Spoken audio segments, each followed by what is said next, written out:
Standing in front of a beautiful house, the young man excitedly said that he had finally found out where these people lived. At the same time, he couldn't help but be amazed by how enormous the house was, along with its vast surrounding grounds. After knocking on the gate, the young man muttered to himself how strange it was that only two people lived in such a massive mansion. At that very moment, the door swung open, and the lady of the house shouted irritably that he should stop banging like that, or he'd scare all the neighbors away. She then asked why he had taken so long, and added that she had actually been about to go to sleep. Looking at the beauty in surprise, our hero couldn't help but think that this girl had been prepared specifically for him, though it was hard to believe. The girl watched the stranger curiously, noticing that he seemed lost in his own thoughts, as if deciding where to begin.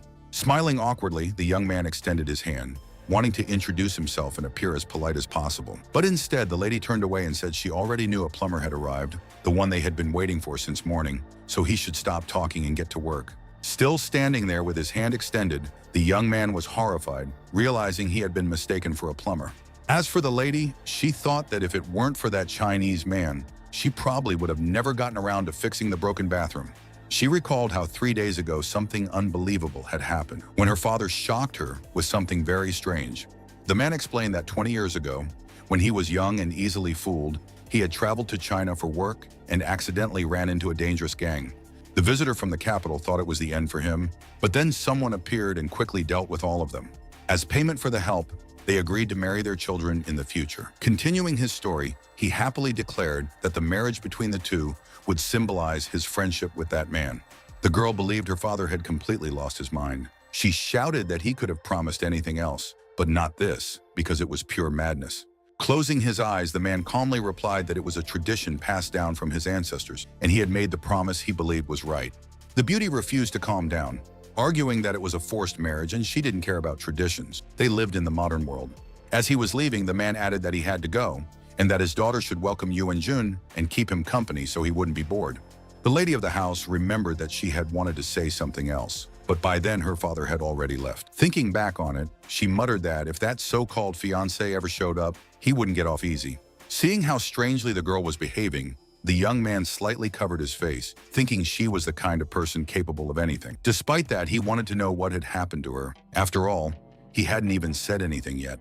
Meanwhile, the lady asked irritably why the plumber was just standing there. Did he think the faucet would fix itself?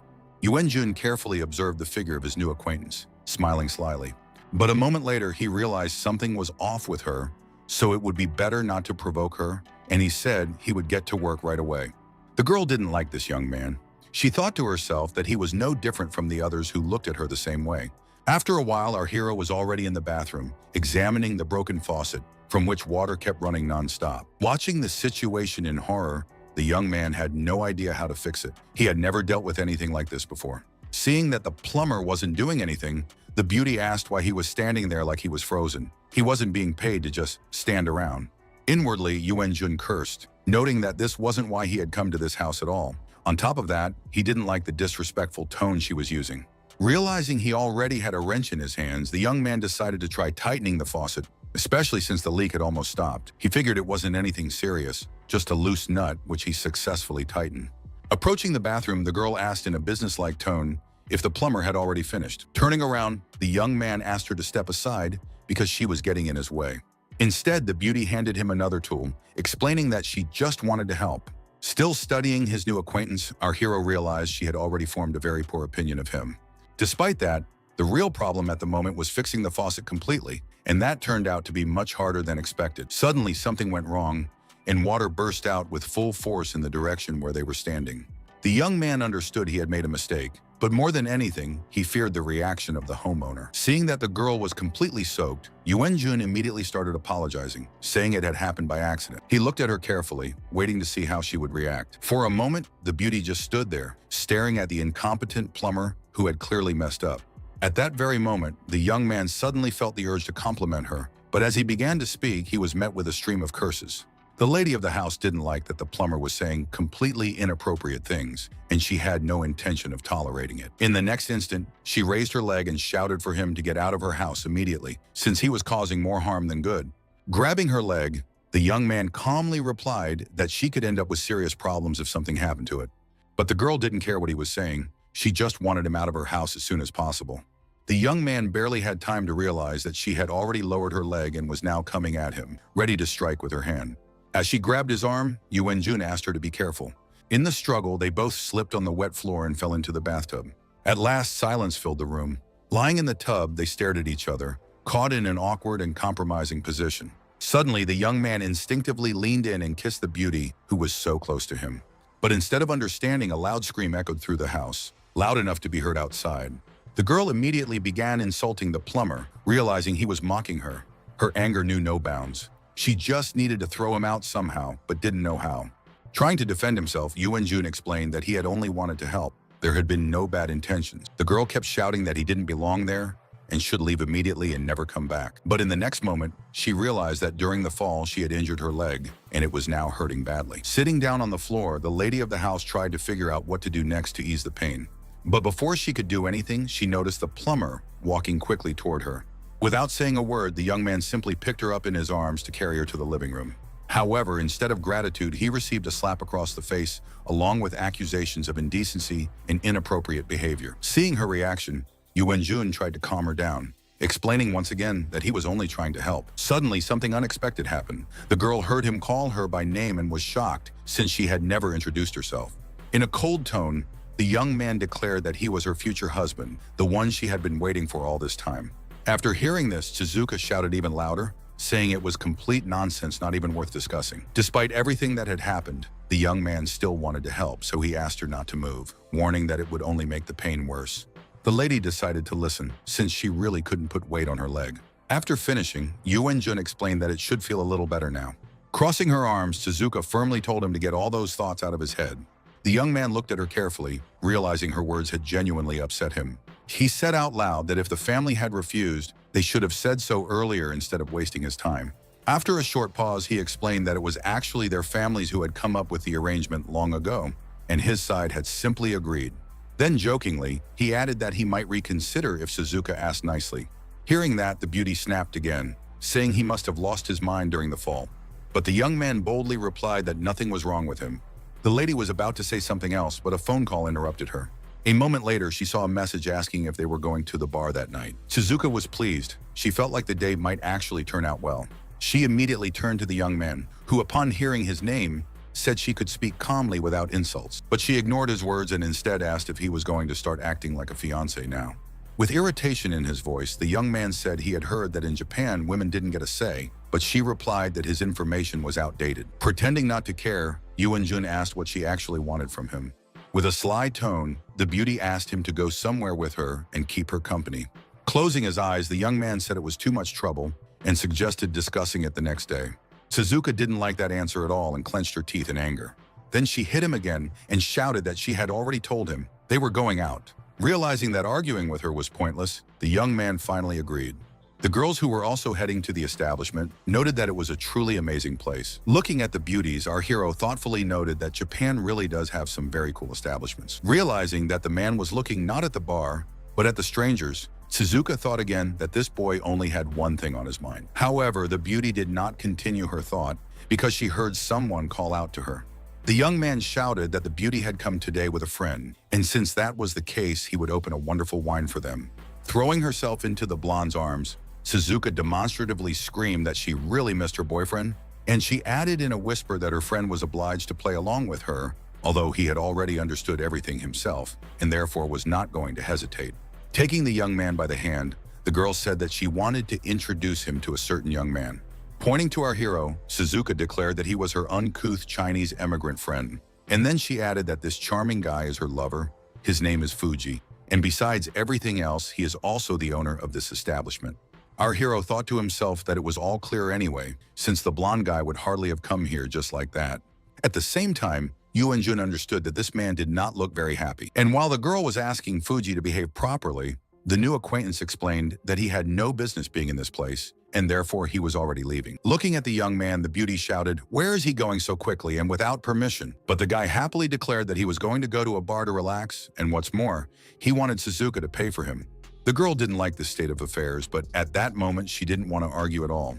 The same applied to our hero, who actually wanted to have a little drink and sit in silence. Yu Wenjun thought to himself that he absolutely did not understand why it was necessary to arrange this whole circus. At that very moment, the guy heard a female voice not only greet him, but also say something else. The young man turned around. He knew that he had no acquaintances in this city, and as for ordinary beauties, they never paid attention to him. Turning around, the young man noticed a pretty brunette who was embarrassed but continued to look at the visitor. The surprised young man asked the beauty if she had made a mistake or confused him with someone else. Still shy, the bar guest said her name was Haruka, and she wouldn't mind if the young man treated her to a drink. Turning away, Yu and-jun couldn't believe that such a beauty had noticed him, something that had never happened before. The guy realized that at that moment he looked very stupid, and so he apologized to his new acquaintance. Haruka didn't answer. She was waiting for the young man to answer so she could understand what to do next. Realizing that he needed to be polite, the guy pulled out his chair and asked the brunette not to be shy and to sit next to him. After a few minutes, mutual understanding had established between the boys, and they were happily drinking their drinks. Knowing that something needed to be said, our hero asked his companion why she had come to this establishment. The young man added that such a beauty was in the bar, therefore she probably didn't come here for a drink, and if that was the case, he would like to know the real reason. For a moment, the girl was silent and thoughtful. It seemed that she did not know what was best to say. With a certain sadness in her voice, Haruka asked her new acquaintance for one favor, although she was in no hurry to say what exactly she wanted. Rising from her seat, the visitor was about to explain something, although the guy was not so much listening to the words as assessing the figure of his new acquaintance. After which Haruka quickly stated that she wanted our hero to stroke her gently. The embarrassed young man thought that he had accidentally misheard all this, and so he asked the brunette again about what she had just told him. Now the bar visitor herself began to feel embarrassed. It was clear that her strength had diminished considerably, and therefore she needed to gather her courage again. The girl, embarrassed, tried to explain that this was not what she had intended to say, and that she did not know how to explain it all so that it would be understood. The young man thought to himself that he had not even touched this girl, yet he felt very awkward. Yu and-jun finally decided that this was all for a reason, and so he said that the beauty was somehow poorly prepared, did not know what to say and when it was appropriate. And so the young man became interested in who forced Haruka to do what she actually came here for. The brunette still felt awkward and tried to get out of it by saying that the guy had simply misunderstood her. But now our hero understood that all this was not happening of her own free will, and he honestly answered that the beauty was behaving too unnaturally, which immediately revealed a lack of experience and practice. Haruka didn't know what else she could say in this situation and simply watched the guest. Suddenly, the brunette stood up and bowed. She said that she was sorry that everything turned out this way. It was just an accident. Yu and-jun didn't want things to end like this, so he asked the brunette not to rush to leave. However, the guy turned out to be too slow. When he stood up, his new acquaintance was already almost at the door, which surprised the young man because the beauty was wearing heels. But this wasn't the only thing that surprised the visitor. He suddenly heard a strange sound, and so he raised his head to make sure that there was a surveillance camera in front of him, which was filming everything. At that moment, the guy realized that this was not the most ordinary meeting. Moreover, all his suspicions turned out to be correct. Our hero rose from his seat and looked more closely at the camera, although he did not understand how this would help him. The young man had no intention of standing on ceremony with anyone, even though he knew someone was looking at him very closely, but instead he simply showed one of his fingers. Suzuka watched everything that was happening from the monitor, although she was still confused. The disgruntled beauty slammed her fist on the table with all her might and was angry that she had come across such a familiar person. Fuji knew he wanted to help somehow, so he said they could send a few thugs to calm the young man's ardor a little. The beauty was afraid that everything could get out of control, but the blonde assured her that nothing terrible would happen. They would just hint something to this boy. Turning to his subordinate, the young man asked him to immediately call Taishima to him, and he immediately added that this roof had cost him a pretty penny, and it was time for this man to fulfill his role. Despite the unpleasant incident, Yu and-jun continued to sit at the bar, and it seemed that he was in no hurry to leave, because there was no need to hurry. Instead, the guest turned to the bartender and asked him to bring him another glass of the drink. The employee noted that the gentleman was very resistant to alcohol, and immediately heard that they usually had much better drinks at home, and therefore this could simply be used for warming up. At that very moment, a gang of young people entered the bar and addressed someone as if he were a cutlet, ordering him to immediately go outside to resolve important issues. Our hero turned around. He wanted to see who had come to this establishment, since it was considered quite elite. At that very moment, the ill-wisher loudly shouted that he wanted to know which of Yu and-jun's visitors he wished to see. Without waiting for an answer, the boys approached our hero and boldly asked if he was the one they had been looking for so long. The young man scratched his ear, and with his characteristic restraint, asked what he was needed for by strangers with whom he saw no point in communicating. The blonde grabbed the guy by the collar of his shirt and immediately declared that he was acting too brazenly. But that was unnecessary, since the boss had ordered him to be brought in immediately. He probably had a very important conversation. Realizing that the jokes were over, Yuan-jun calmly asked if the villain really thought he could accomplish what he had planned. He didn't understand why the boy was acting so calm and unperturbed, because it was a serious matter. As for our hero, he again explained in an indifferent tone that he had no intention of going anywhere at all, and moreover, he was very happy in this place. And then he added that there must have been some kind of mistake, and therefore he recommended that the guys go where they were going. The blonde, not understanding why they were talking to him in such a disrespectful tone, immediately began shouting at the young man. And a moment later, he ordered his guys to immediately come to his aid to deal with the boy. At this time, Taishima, who was a local boss among street gangs, did not understand where his protege had disappeared to. However, after a moment, his eyes widened as he saw something unusual. Aidu was walking down the alley, although he was doing it too slowly, and with him was some unknown man. Having noticed his subordinate, the man immediately asked where he had been, since they had been entrusted with a very important but easy task. The beaten guy tried to say something, but it was clear that each word was difficult for him. Tashima tried to understand how it happened that someone beat up the young man, since a whole group had gone on a mission. So the boss asked in an icy tone what had happened, how it had happened that Aidu had barely made it. Glancing sideways at our hero, the local bandit explained that he was about to complete the task, but this boy had interfered with him. The leader wanted to know who this man was, because he had never seen him before and did not know his name, but he wanted to. The guy, looking closely into the eyes of his ill-wisher, explained that his name was Yuan-jun. Hearing this name, Taishima was delighted, although the young man did not understand whether this man really knew him. In an icy tone, the villain stated that they did not know each other personally, but there was one person who asked him to teach the boy a lesson, to make sure that he learned good manners.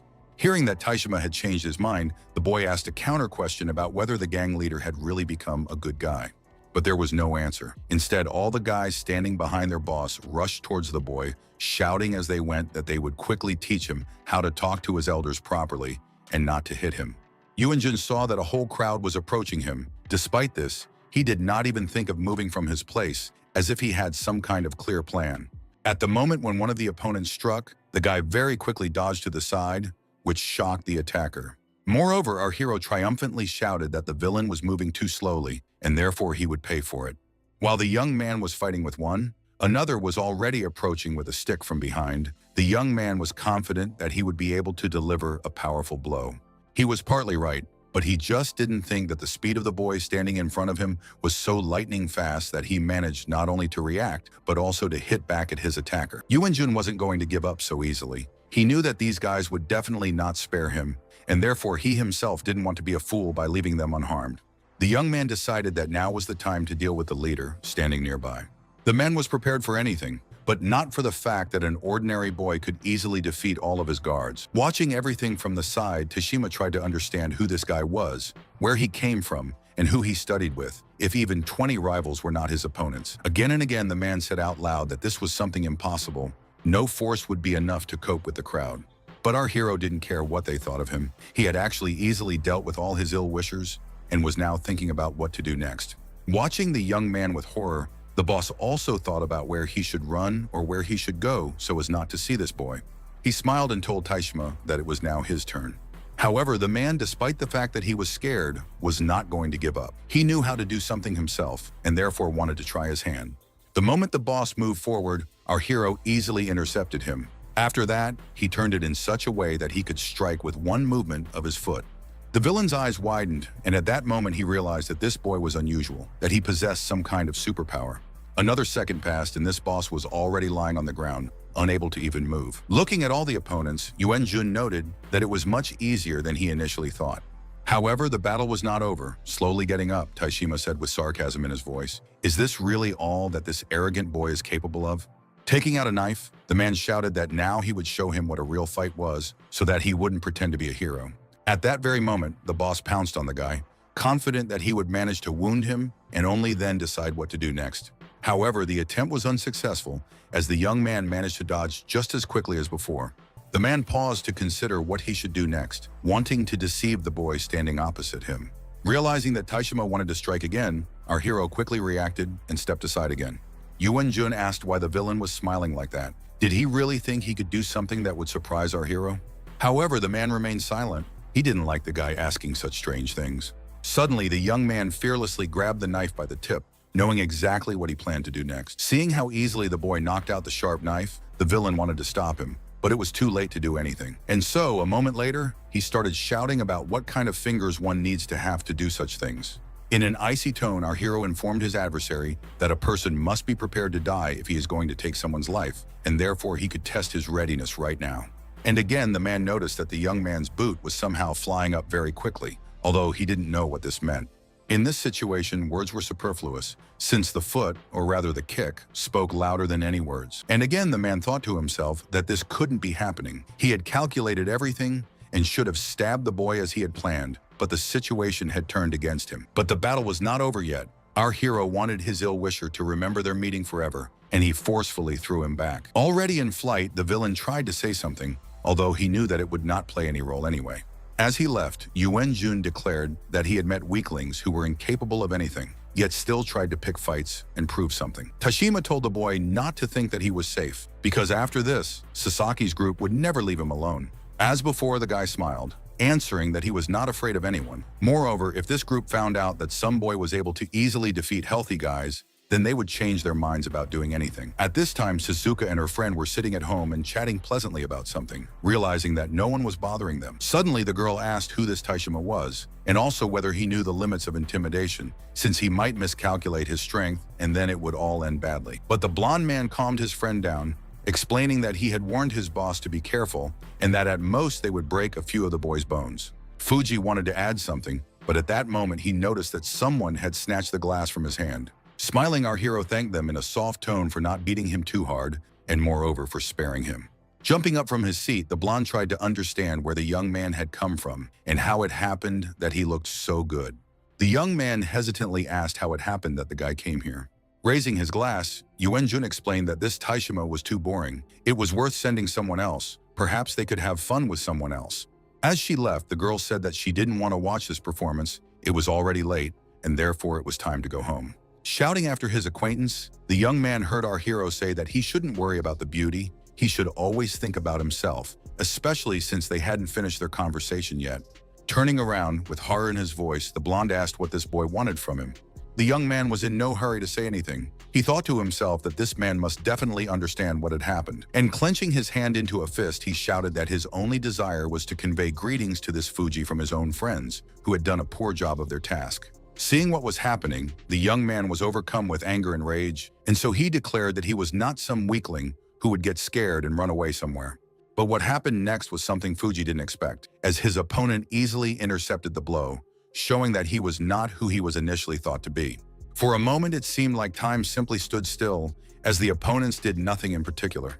Looking into our hero's eyes, the blonde stated that it turns out that he has mastered some kind of combat techniques, which is why he feels so confident. The guy didn't want to answer this man, whom he didn't consider worthy. He only smirked slightly at him. Realizing that this fight could not last forever, Yuan-jun decided to intercept his opponent's fist. It was a perfect blow to use to your advantage. This was precisely what the young man had planned to do, as he immediately bent his opponent's arm at the elbow, intending to continue this hold. The blonde understood that he was no longer in control of the situation. The main thing in this battle was now the uninvited guest.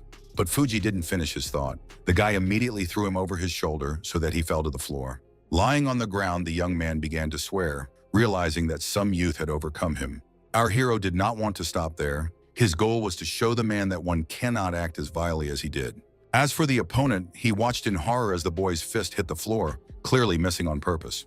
After this, Yuan-jun sternly declared that the blonde must definitely remember this day, the day when he deliberately missed, which almost never happens. The guy wasn't going to waste time.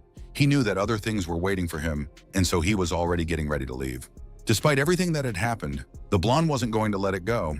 He wanted the last word to be his, and shouted that their story was just beginning. The boy would regret that he dared to hit such a great man. After some time, Suzuki's car parked next to her house. The girl wasn't going to say or explain anything. She just got out of the car and slammed the door very loudly. While the beauty was heading towards the gate, the guy thought to himself that he had no idea how to behave. As for the mistress of the house, she was holding the key in her hands, getting ready to open the door and head to her room. Grabbing his friend by the hand, the young man asked her not to leave so quickly, as he was going to talk to her. The beauty didn't like this kind of attitude towards her, and so she screamed that she didn't understand why Shizuka had become attached to her at all. Hearing the young man say that there was someone in the yard, the girl asked if it was true that he was referring to these strange people. Looking at the strangers, who had closed themselves off with curtains that looked as much like shutters as possible, the boys froze in place for a moment. After this, the owner of the house asked the guy if he really thought that these people could do them any harm. As for Suzuki, she screamed at the whole yard that she didn't understand what men were doing, and if that was the case, then she was calling a madhouse, because that's where they belonged. One of the guys immediately started talking, saying that they didn't even suspect that anyone could notice them, because this is a legendary stealth technique. The beauty said nothing. She waited for the games to end, and for these people to finish the masquerade themselves. After some time, the fabric began to rise slowly. At that very moment, the men demonstratively announced that they were the Fukuoka Trio, although this meant nothing to our hero. After this, the guys started yelling even louder that they recommended that everyone surrender, otherwise they would start a bloody massacre here. The girl thought that this unfunny comedy would end when the men threw off the sheets, but the performance had only just begun. The men realized that the boys weren't even thinking of moving from their spot, and so they assumed that no one believed them. At that very moment, one of the strangers again began to declare that there was no need to look down on them, because in reality they were strong and never lied. Jun knew he had had enough of confusing situations for today, so he wanted to sort this one out as quickly as possible. The beauty watched as her hero struck down several ill-wishers with just one movement. Moreover, the guy noted that he had once again been dealt with some weaklings, with whom it was time to finish. But the men had no intention of giving up so quickly. Instead, they began to insult our hero, claiming that he had no idea who was standing in front of them. However, the young man replied that if these people got acquainted with his fist once, they would never want to do it again. At some point, the men stopped. They realized that some kind of superhero was standing in front of them, and therefore they had to do something. And while the villains were shouting about how unlucky they were, the hostess of the house could not understand where her guest had driven these bad people. But the problems weren't over yet. Shizuka heard someone else's footsteps behind her. The frightened girl tried to understand who this man was, who only laughed evilly. With anger in his voice, the ill-wisher said that the guys probably thought that there were 3 of them, but they were mistaken, because there were 4 of them. Suddenly, the villain felt someone hit him with all his might. He didn't understand who it could be. Our hero, who by that time had already managed to deal with other opponents, now returned to defeat another one. Jun gained momentum and declared that he was fed up with all of this, and was going to end this battle as soon as possible. A couple of minutes later, the young man approached the girl and asked if everything was okay with her. But instead of understanding, the beauty angrily declared that she did not like the hand of the young man who was doing something wrong. The guy didn't immediately realize what was happening, and so he didn't do anything for a while. Although the very next moment, running to the side, he asked for forgiveness for what happened, saying that it was the most ordinary accident, after which he added that Suzuka's figure was really beautiful. But the mistress of the house decided that this was an insult, realizing that this guy was clearly constantly studying her, and so she hit him with all her might. A few minutes later, a young man who entered the house asked the beauty not to be so harsh with him because it was simply unfair. Exhausted, our hero sat on the floor, leaning against a small table. The young man thought to himself that this day had started out so well for him, but then some kind of madness began. At this time, Jun heard the phone ring. It was his new acquaintance's father, who was happily talking about how he had a great son-in-law.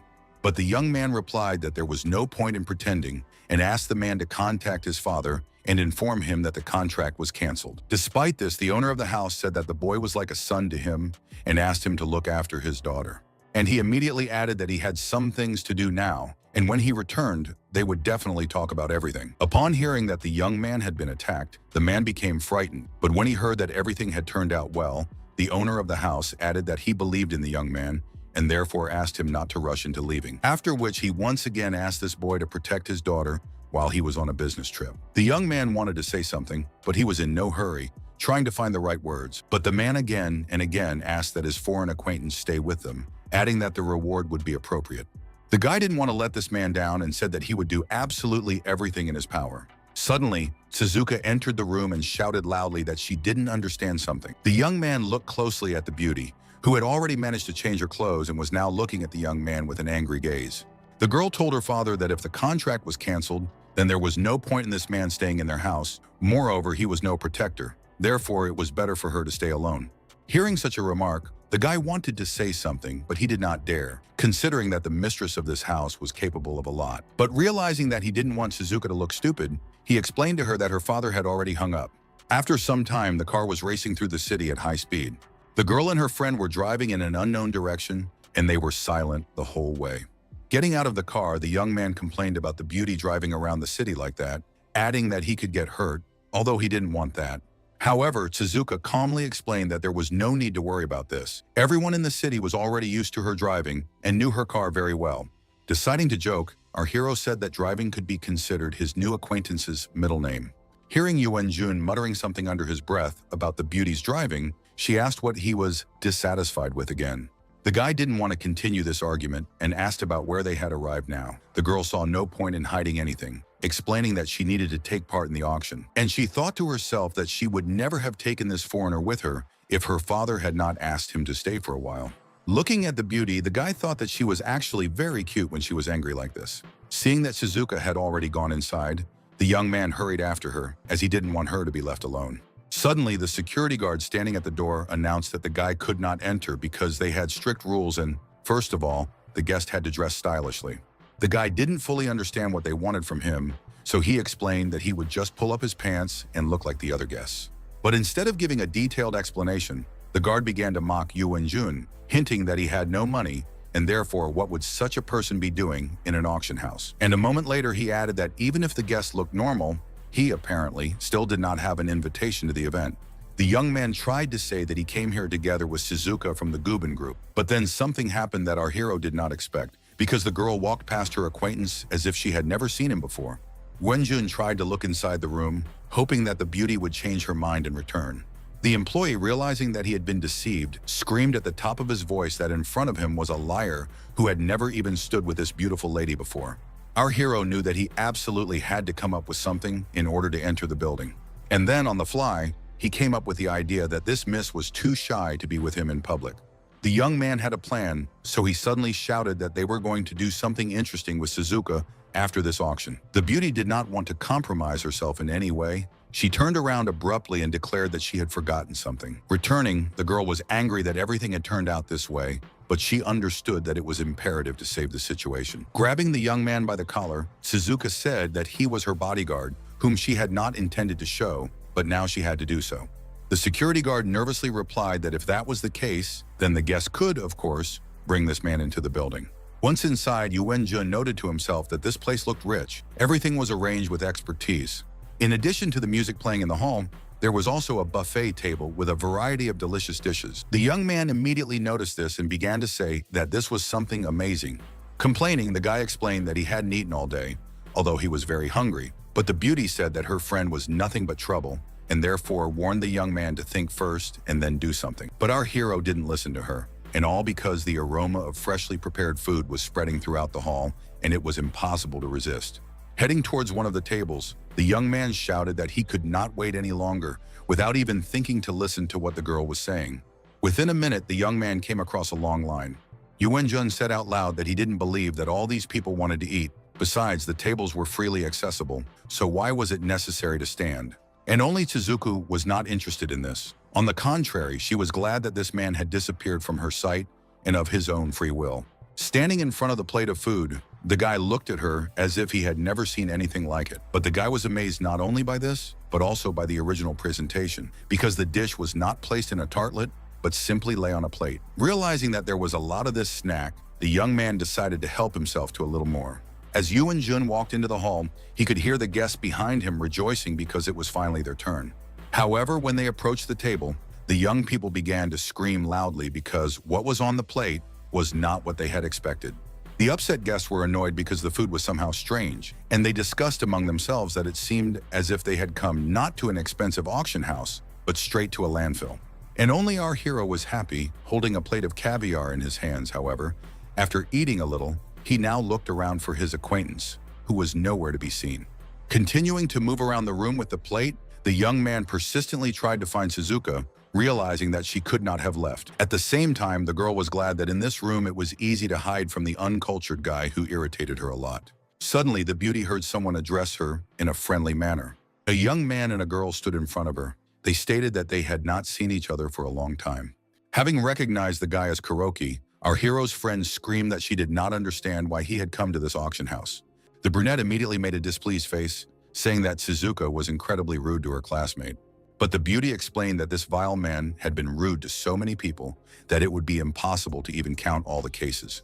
And so she quickly turned around and walked away, adding that she was not interested in these individuals. Therefore, there was no point in wasting her precious time on them. The young man did not like this kind of treatment, and he angrily shouted at his former classmate not to rush to go anywhere. To make his words sound more convincing, Kuroki blocked his friend's path.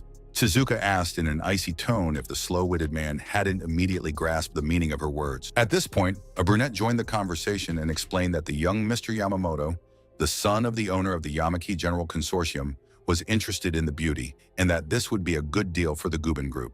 The young man added that perhaps this sounded a little pompous, although such things could be discussed after the auction, at the party he was throwing for the elite. And again, our hero's friend said that she didn't have time to waste on all sorts of nonsense. The girl standing next to Kuragi stated that one does not simply refuse the young master's offer. However, the beauty replied that she was not some kind of girl from the port, and therefore knew what kind of parties were usually being talked about. And once again, she screamed loudly for this couple to leave her alone. The brunette seemed not to hear what was being said to her, declaring that refusing the gentleman was the same as refusing the Yamaki company, and that the Gubin Group would certainly not be happy about something like that. Suzuka was a little embarrassed. She didn't know what was the best thing to do in this situation, although she definitely didn't plan to give in. Kuroki didn't want it to look so rude, so he pointed out that he shouldn't insist, as it might give the impression that he was some kind of tyrant. Taking the girl by the hand, her former classmate explained that they would simply relax and have a good time, and that it certainly wouldn't hurt.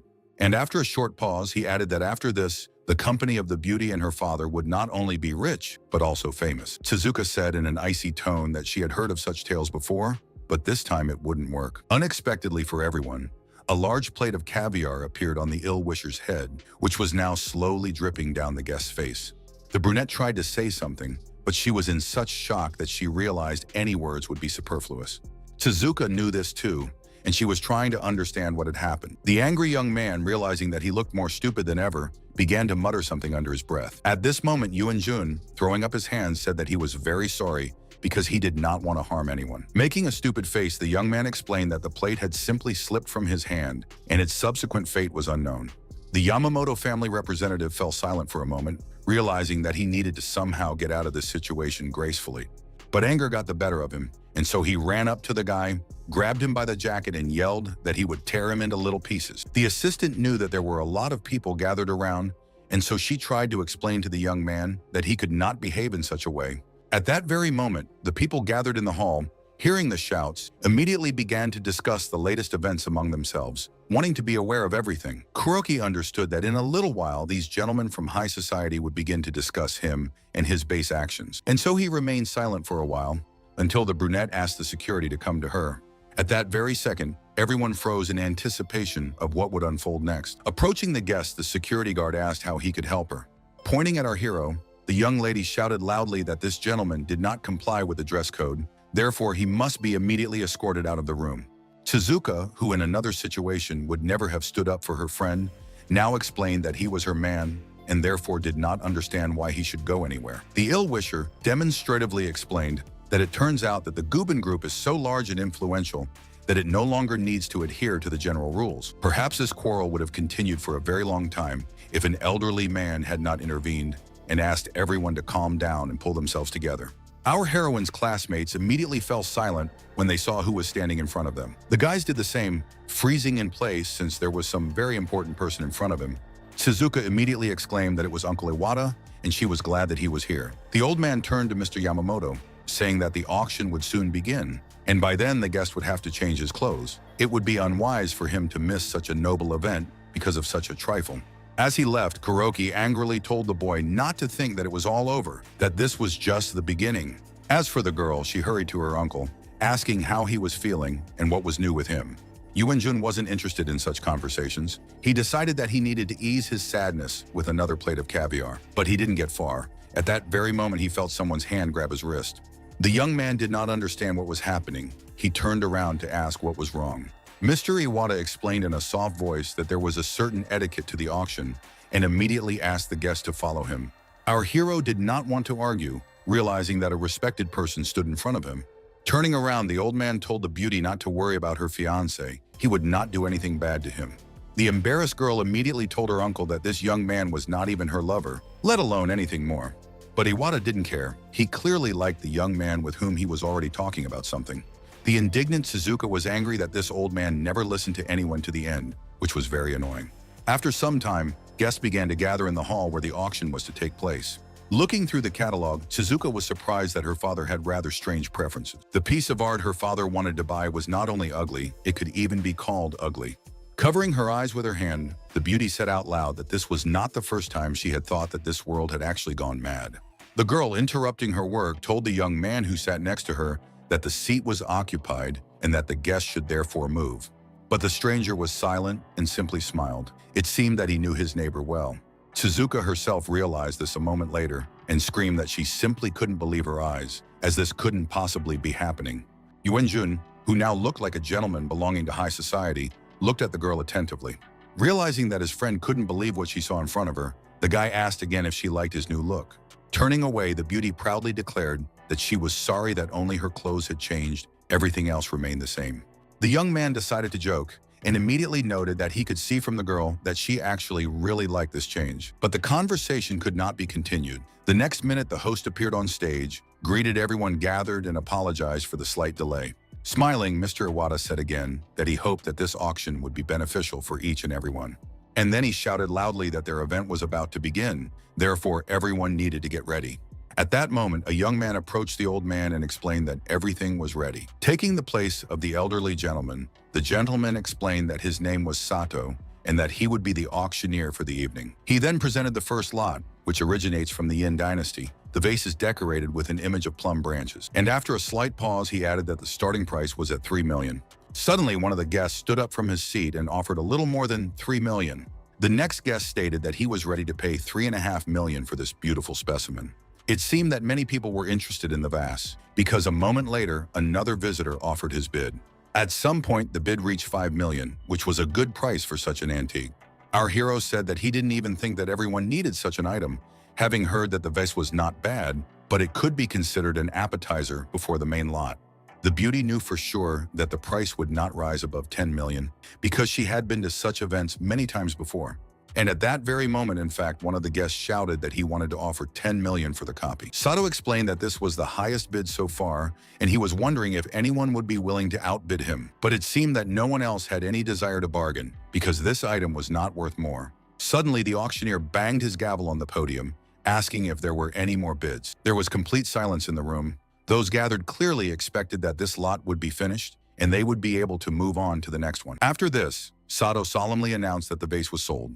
Trying to identify the buyer, the girl noted that she had never seen this man, although our hero immediately stated that he was the heir to a very large and wealthy family. Suzuka had already thought that the guy might know this stranger, but he explained that someone who was willing to pay 4 million more was not an ordinary person. He clearly belonged to the wealthy class. Now, the beauty was interested in how her friend knew that the real value of this vase was 6 million. Smiling, the young man replied that he knew several such things and had seen them once. Turning away, the beauty again said that only a fool would believe something that the boy had just made up on the fly.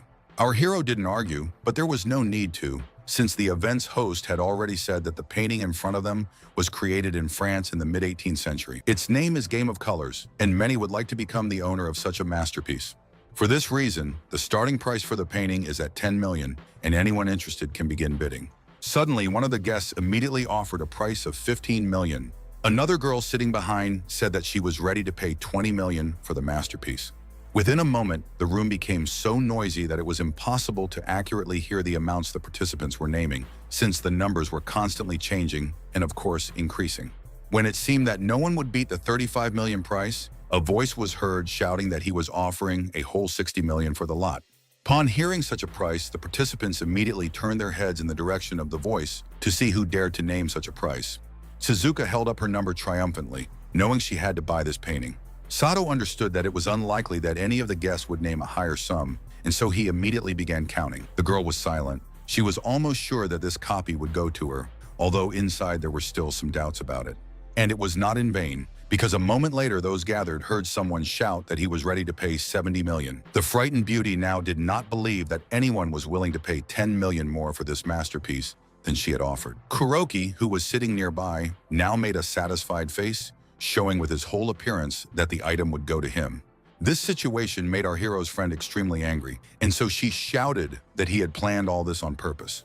Yuan-jun, who was sitting next to her, asked the beauty to calm down, explaining that her former classmate was deliberately making her angry and irritated. But instead of understanding, the girl raised her number again, and this time shouted that she was paying 80 million for the painting. The brunette sitting next to Mr. Yamamoto said that this girl really succumbed to this provocation, putting herself in a bad light. The young man said in a quiet voice that they wanted to bring this fool to her knees, and therefore they would raise the stakes again. Raising her hand, the brunette shouted that she was ready to pay 100 million for the masterpiece. The auctioneer didn't believe what he was hearing, but he once again told the audience that the bidding was continuing and had reached a fairly high level. Yuan-jun asked his friend to calm down. He noted that the price had long since exceeded the real value. There was no point in bargaining, it was still not worth it. Realizing that the girl was not in control of herself, since she was thinking only about revenge, the young man took her hand. And then he repeated once again what had already been said earlier. You shouldn't play by the rules of these bad people. The beauty explained in a nervous voice that she could not give up so easily, because these bad people were already so pleased with themselves that she felt sick, and what would follow next. The young man knew it was stupid, but he also knew that he simply had to do something in this situation, since he had promised the girl's father that he would take care of her. Therefore, Yuan-jun said again very calmly, the only thing he could do was to end this whole circus. Raising his friend's hand, our hero suddenly shouted to everyone that he was raising the bet to 150 million. People who had already been surprised now looked at each other in horror. The guests couldn't understand what was going on, as they had never seen anything like this before, and they couldn't understand why anyone would want a painting that wasn't worth even half that amount. For a moment, people thought this was pure madness and that no one would pay that amount. And only the auctioneer once again announced that the current bid was 150 million, and if anyone wanted to outbid it, they had to do so immediately. At that moment, Kuroki looked askance at our hero and said that this boy reminded him very much of someone. The brunette replied that this was the same uncouth young man they had met in the main hall, only now he looked different. The young man was angry and said that sooner or later he would get to the one who humiliated him in front of all the guests. At this time, the beauty asked her friend if he had gone crazy, why he had added so much, and heard that it was just a game. The boy was clearly enjoying this, so he turned to Mr. Yamamoto, who was sitting in front. The ill-wisher looked at the boys attentively, but was in no hurry to say anything. And at that moment, Yuan-jun spoke up, not in the most polite manner, addressing the man, saying that the rich man should now name his price. After this, taking his friend by the shoulder, the young man declared that it was now her turn, although the beauty could not understand anything. But things didn't stop there, because our hero pressed the girl closer to him and even pretended to want to kiss her. Suzuka was already at her limit, and after this she even declared that this boy had lost all shame. To make sure the young man understood the meaning of her words, the girl hit him with all her might, saying that he had completely forgotten where he was. Suddenly, the guy shouted that his friend had misunderstood him and that he was doing all this just to anger Yamamoto even more and make him do really stupid things. They need her former classmate to lose control and start raising the stakes to incredible heights. The young man explained that up until this point, the ill-wisher had been at the helm, directing the process, but now the price had skyrocketed. Despite the detailed explanations, the beauty seemed not to understand at all what her acquaintance was leading her to. Realizing that an explanation was needed, Yuan-jun once again said that such tricks have the strongest psychological effect on men. And it was true, because Kuroki was indeed seething with anger, but he pretended that nothing terrible was happening. At the same time, the young man was thinking about how best to act now, since this boy had raised the bet by 50 million. The assistant sitting nearby noted that if they didn't do anything, these fools would have to pay an order of magnitude more, since everyone had a rough idea of the painting's real value. Our hero's friend realized that nothing was happening. She also knew that just a little bit more, and the lot would be sold. But the young man did not plan to give up so easily. Hearing that the guy wanted to anger his opponent even more, the girl became a little tense because she didn't know about the plans. Hugging the beauty as tightly as possible, our hero looked at her carefully. And then he asked how that poor fool could even bother her, since he still had a lot of growing to do to become such an ideal friend. Kuroki turned his head nervously, He understood that they were talking specifically about him, and therefore it was necessary to do something urgently. As for our hero, he continued to say that he loved Suzuka so much that he would do everything possible to get this ancient painting for her. Realizing that the young man was holding her on his lap, the beauty asked him not to drop her by accident. Mr. Yamamoto didn't think he would witness something like this, and so the anger inside him grew stronger and stronger with each passing minute. To further escalate the situation, our hero showed his opponent the middle finger, declaring that not only was he a beggar, but he also wore glasses, and who would even pay attention to someone like that? The young man shouted, declaring that since the boy was ready to do anything for his former classmate, he would do everything to thwart all his plans. Raising his hand, an enraged Kuroki declared that he was ready to pay 200 million for the masterpiece. The auctioneer couldn't believe his ears. He once again informed everyone that one of the gentlemen had raised his bid on the painting. A joyful Yuan Jun told his friend that she didn't believe him that the ill-wisher would raise the stake, but he did. Having hit the young man with all her might, the beauty said that if they had succeeded, then why was she still sitting on her knees? Scratching his sore cheek, the young man heard Sato begin counting, noting that there were no more people willing to bargain for now. Rising from his seat, our hero turned to Mr. Yamamoto, saying that it was a good bet, and he hoped that the man was now pleased with this priceless work of art.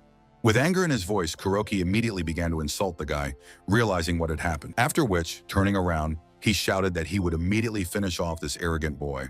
The brunette, who was worried about the authority of the great family, again asked the young man to calm down, saying that the hour of reckoning would definitely come. And so I reminded them once again that they should be more restrained, because for them, reputation plays a key role. Realizing that this was indeed true, the opponent immediately returned to his place. Although one of the most expensive lots had been sold, the auction did not end there, and the host announced that the next item had come from the Yan dynasty. Yuan Jun knew that this golden toad was created for Emperor Li Shimin and was considered one of the reigning regalia of the Yan dynasty. As for Sato, he explained that viewers will be able to take a closer look at the object to see even the smallest detail. Getting up from his seat, the guy said that he was interested in this lot and wanted to get to know it as well as possible. The beauty did not understand what could be interesting about a toad and said so. But the young man did not want to waste time on explanations. The subject was more important to him than empty talk. And Suzuka muttered under her breath that this was some kind of mystery. Many spectators were interested in this lot, and therefore almost everyone stood up from their seats to take a closer look at this masterpiece as well. Some men came up with magnifying glasses and remarked that it was definitely gold. Although there were those who stated that this toad still looked cheap, you couldn't tell that it belonged to any dynasty. The young man noted to himself that, indeed, on the one hand, this object looked too ordinary, but on the other hand, there was something that caught his attention. Suddenly, our hero's eyes opened wide and he seemed to see something unusual. At one point, it seemed as if the toad began to shimmer with a golden glow. And again, Yuan Jun thought to himself that now many things had become clear to him, and it was amazing. But for some reason, the guy decided not to think about it, realizing that the best decision would be to return to his place. Suzuka, despite pretending that the boy didn't understand anything, still asked what he saw and whether he considered the specimen valuable. Smiling, the young man said knowledgeably that this thing was very expensive. Seeing his acquaintance's displeased face, the young man still offered to make a small bet, although the beauty did not understand whether there was any point in this. Yuan Jun explained that the girl would still have to pay the auction advance. If the market price was higher than the auction price, she would only profit. If the price was lower, he would compensate her for the losses double. Suzuka looked askance at the young man, asking what was going on in his head. Although he didn't answer, he only wondered why the beauty was worried, since she really had nothing to lose. Realizing that she didn't want to argue and that she just wanted to see what would come of it, the girl decided to agree. At that very moment, the auctioneer announced that it was a golden toad from the Yan dynasty, with a starting price of 10 million. Our hero wasn't going to wait for the bidding to begin. He took the initiative himself, shouting that he was ready to pay that amount. Sato was delighted that there was already the first person who wanted to make an acquisition, and hinted to the others that they could miss out on a unique opportunity. Those gathered in the hall had no intention of bargaining. Instead, they began to actively discuss something among themselves. Some were even discouraged. It seemed that people were not very fond of the statue. Suddenly, Suzuka screamed that it was just a stupid golden frog, and therefore she didn't understand what they were doing. Turning towards our hero, the girl asked if he at least knew the history of this relic. And I heard that, according to legend, the Tibetan king came to China to the palace of the Yin dynasty to get married. As a result, Li Qimin married Princess Yunyan. Hearing the guy say something incomprehensible, the beauty declared that it was all nonsense. But the young man added that later this princess would be known as Wencheng. But a moment later, our hero's friend thought that she would still like to know how the story ended. Without waiting for a question, the young man added that, according to the remaining records, it is known that the princess's dowry is measured not in quantity, but in kilometers in length. This toad is part of those treasures. The beauty didn't understand why she hadn't heard anything about it, but the guy explained that the problem was authenticity, since too many fakes had been made since then. That is why many do not trust the usual markings that prove belonging to dynastic treasures. There are other thoughts on this matter, for example, a complete denial of the wedding, because how could two families who hated each other become so close? There are other interesting stories, but they are too long. Despite all these stories, the girls still did not understand why they were bargaining over this toad if they had no idea whether it was genuine. And while the guys were talking, they heard someone's voice offering 15 million for the artifact. It was still the same Mr. Yamamoto, who still couldn't calm down and continued to use his superiority. Yuan-jun folded his arms and declared that this man was in his spirit and probably could not be changed. However, the young man was not going to give up, and so he raised the bet to 20 million. The enemy stood his ground and shouted that he was ready to pay 25 million for this frog. As for our hero, he fell silent for a moment and sighed heavily. The guy was in no hurry to take any action, but then he raised his hand and shouted loudly that he was going to give 50,000 for this relic. While everything was clear with the painting, no one doubted its authenticity. The toad was a completely different story. People didn't understand the point of paying so much money for a trinket. Not understanding what was happening, Suzuka began to yell at her friend, declaring that he had definitely gone crazy, although the guy said that this thing was priceless. And then he added that it would be best for the beauty to pay attention to the clown who was sitting in front of them. The opponent was angry because he could not understand the purpose of this bidding, whether the guys really wanted to buy the frog or were just playing a game again. That's why Kuroki asked the brunette how much his figurine might actually cost. Hearing that the toad's price was below 30 million, the young man muttered through his teeth that he knew the boy was bluffing. At that very moment, the presenter slammed his fist on the table and announced to everyone present that this lot had been sold. Yamamoto was glad that everything had turned out this way, knowing that this time no one would dare make a fool out of him. Suddenly, Yuan-jun raised his hand and shouted at the host not to rush into continuing this event. And he immediately added that he was going to conduct an additional cost assessment in order to understand what he was planning to pay for.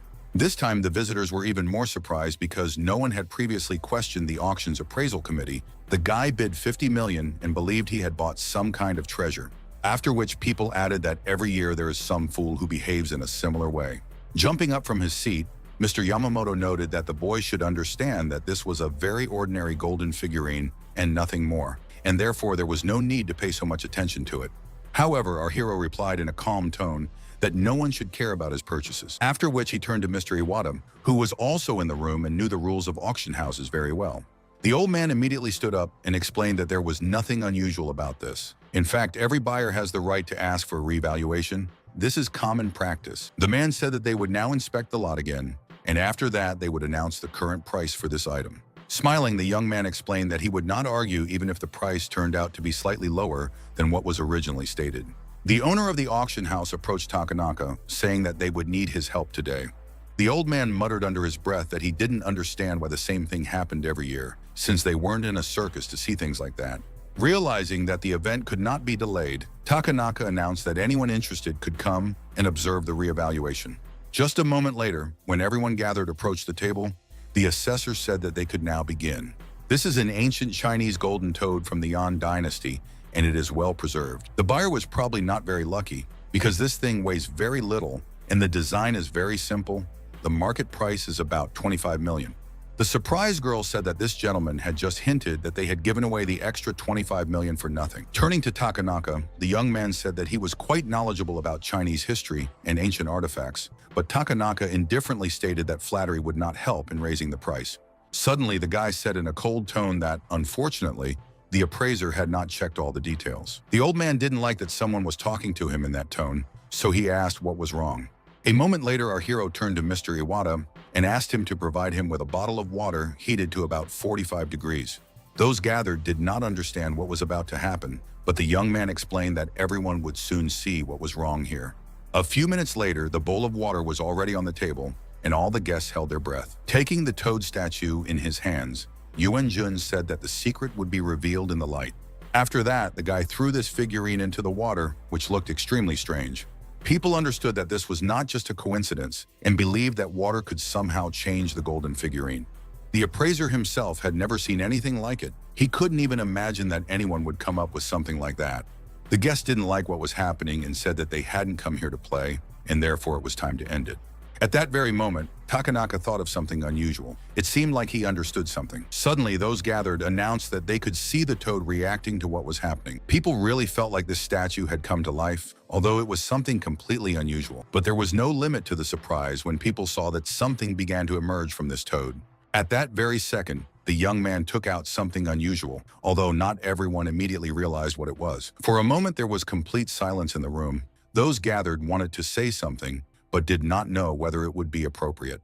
Although at that very moment Yuan Jun explained that the real treasure was not the frog, but what he now held in his hands. The appraiser, his mouth open in surprise, shouted that this simply couldn't be true, because what lay before them was ancient jade. Smiling, the young man stated that Mr. Takanaka had a very keen eye for all things precious. The crushed man, covering his face with his hands, declared that he had had enough of this for today. Realizing that the estimate was not yet complete, the employee informed everyone that they had made a mistake during the initial cost estimate, for which they now apologized. The current price of this golden toad is 500 million, and now this can be said with certainty. Hearing about this, people almost fell out of their seats. It seemed to them that nothing could cost so much. The guests walked around the room and tried to understand how such an ordinary and unremarkable toad could cost such a huge amount of money.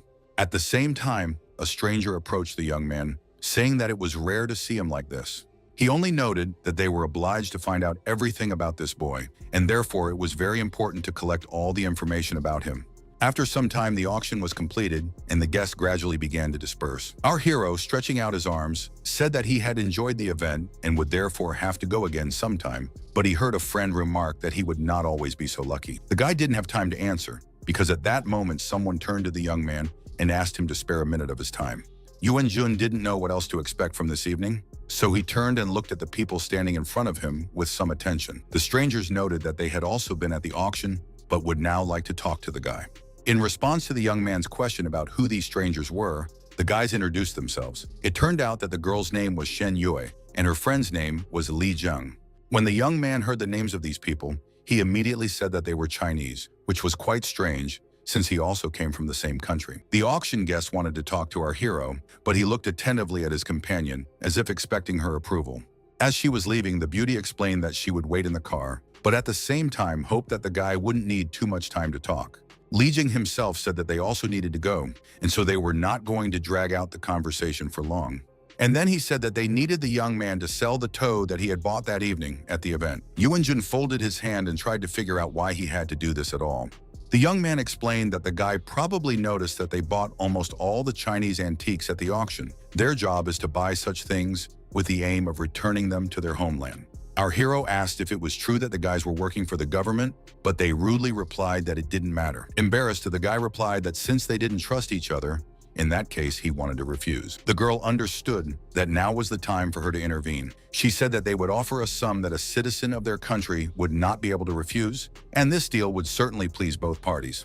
However, Yuan Jun was not interested in this at all. He turned around and, as he left, explained that he could take this relic back to his homeland himself. Li Zheng hoped that the assistant would at least know a little about this boy, but she explained that anything other than this man's name was of no value. Although she then added that they would definitely get to the bottom of the truth in order to ultimately take this valuable thing.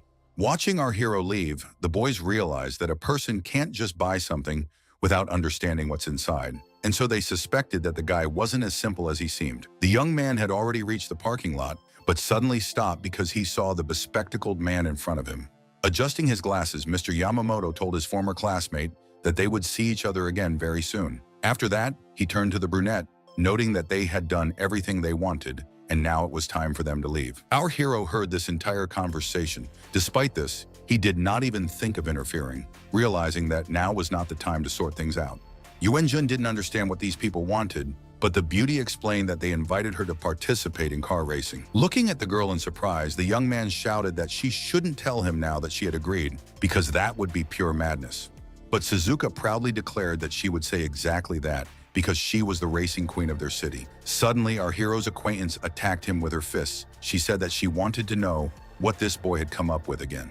And then she added that she didn't even think about driving the car herself. The thing is that she knows one street racer, his name is Fujiwara Takuma, He is the best in this business. The young man wanted to know if he could be trusted, and Shizuka explained that this man had won hundreds of races already, and he could definitely be trusted. And while the young man was thinking that there was definitely some kind of catch to this, the beauty said that since her friend had helped her with the auction, then as a token of gratitude, she would take him with her.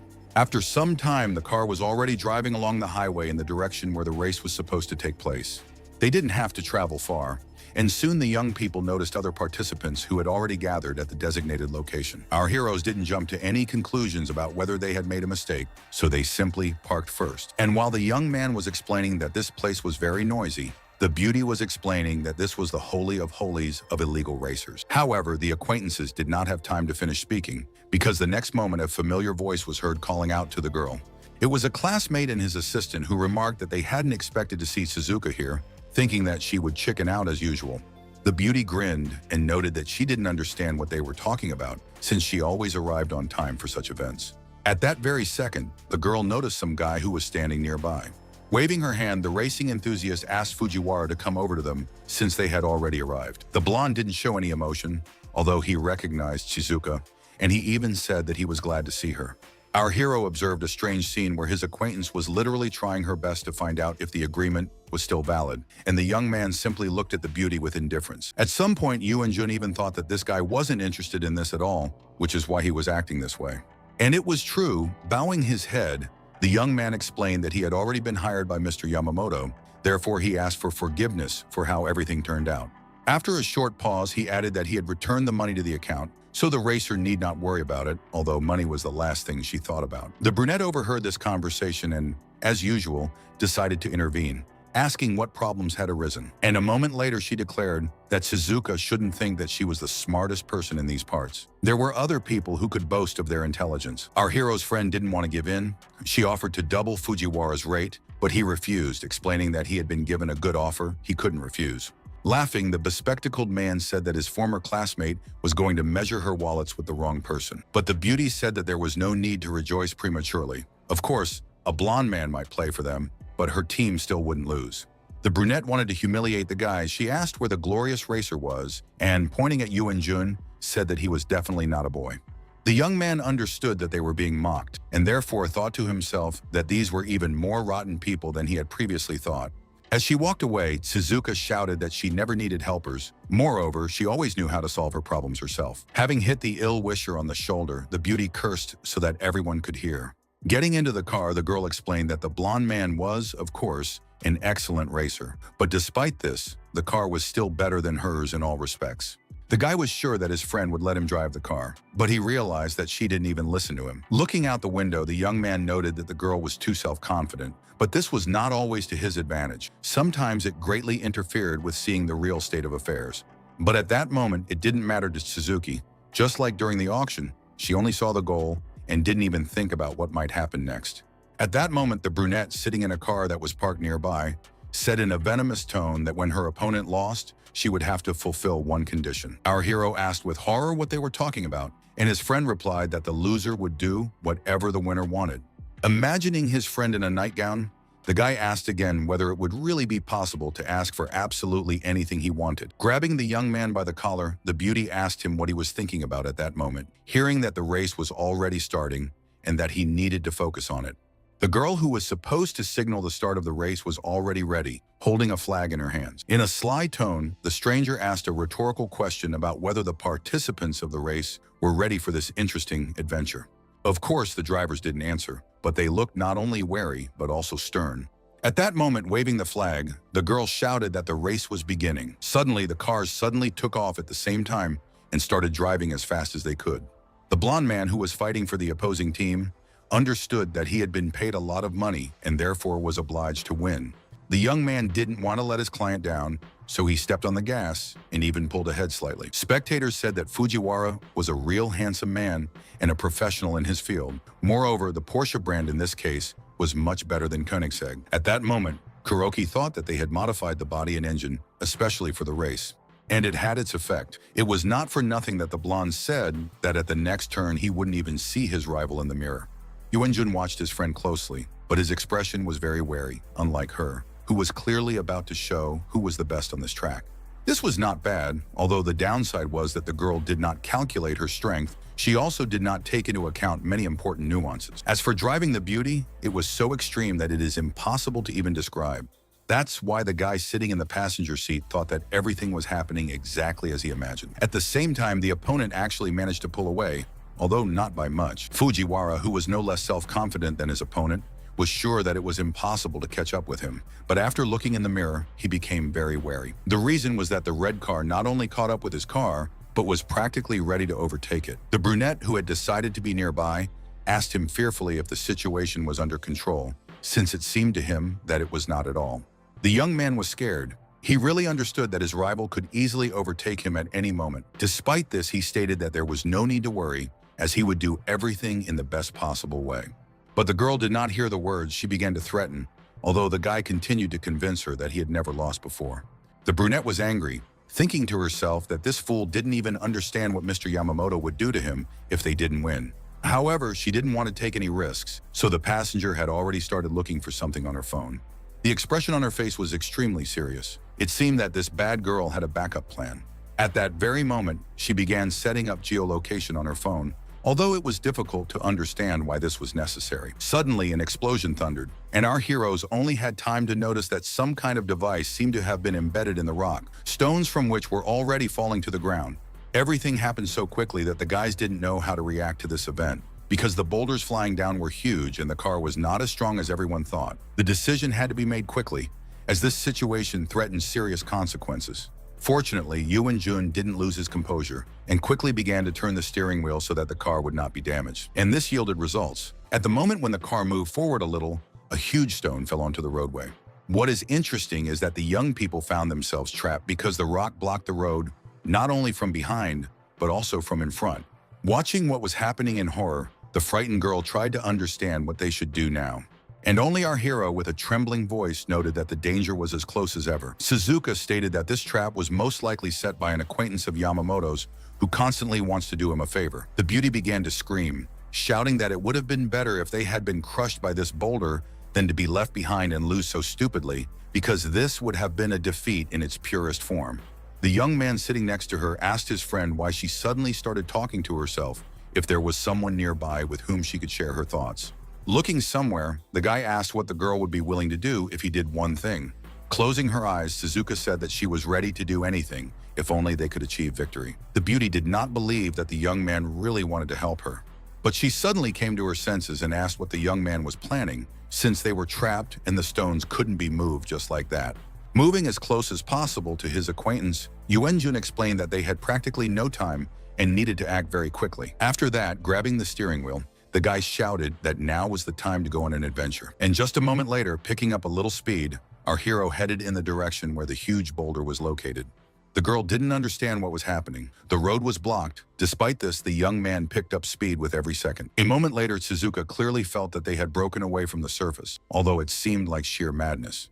At the same time, an enemy car was racing along the road, unimpeded by anything. Fujiwara laughed and said that Suzuka was very unlucky, and heard the brunette add that now they could relax and ride calmly, because victory was already assured. However, at that very moment, the young people were confused by some strange sound, which only grew louder. Looking around, no one was visible, and considering that the road was blocked, there couldn't be anyone in these parts. But then something happened that no one expected, because suddenly our hero's car landed in front of the enemy's car. The dumbfounded ill-wishers could never have imagined that something like this would happen. The finish was already very close, and the spectators, who were peering into the distance, declared that the winner was already visible. Yuan-jun was confident. He knew that they could take their time because their opponents would not be able to overtake them. Therefore, the car was driving at a normal speed, but with absolute confidence. At that moment, the spectators started talking about how Fujiwara really did a great job, arriving so quickly, and besides, the souped-up Koenigsegg was much cooler than a regular Porsche. Yamamoto was overjoyed. He was already thinking how he would now look arrogantly at his rivals, showing that he was once again better than everyone else.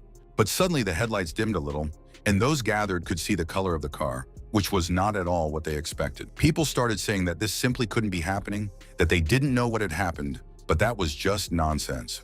Porsche drove confidently towards the finish line, which was only a few meters away.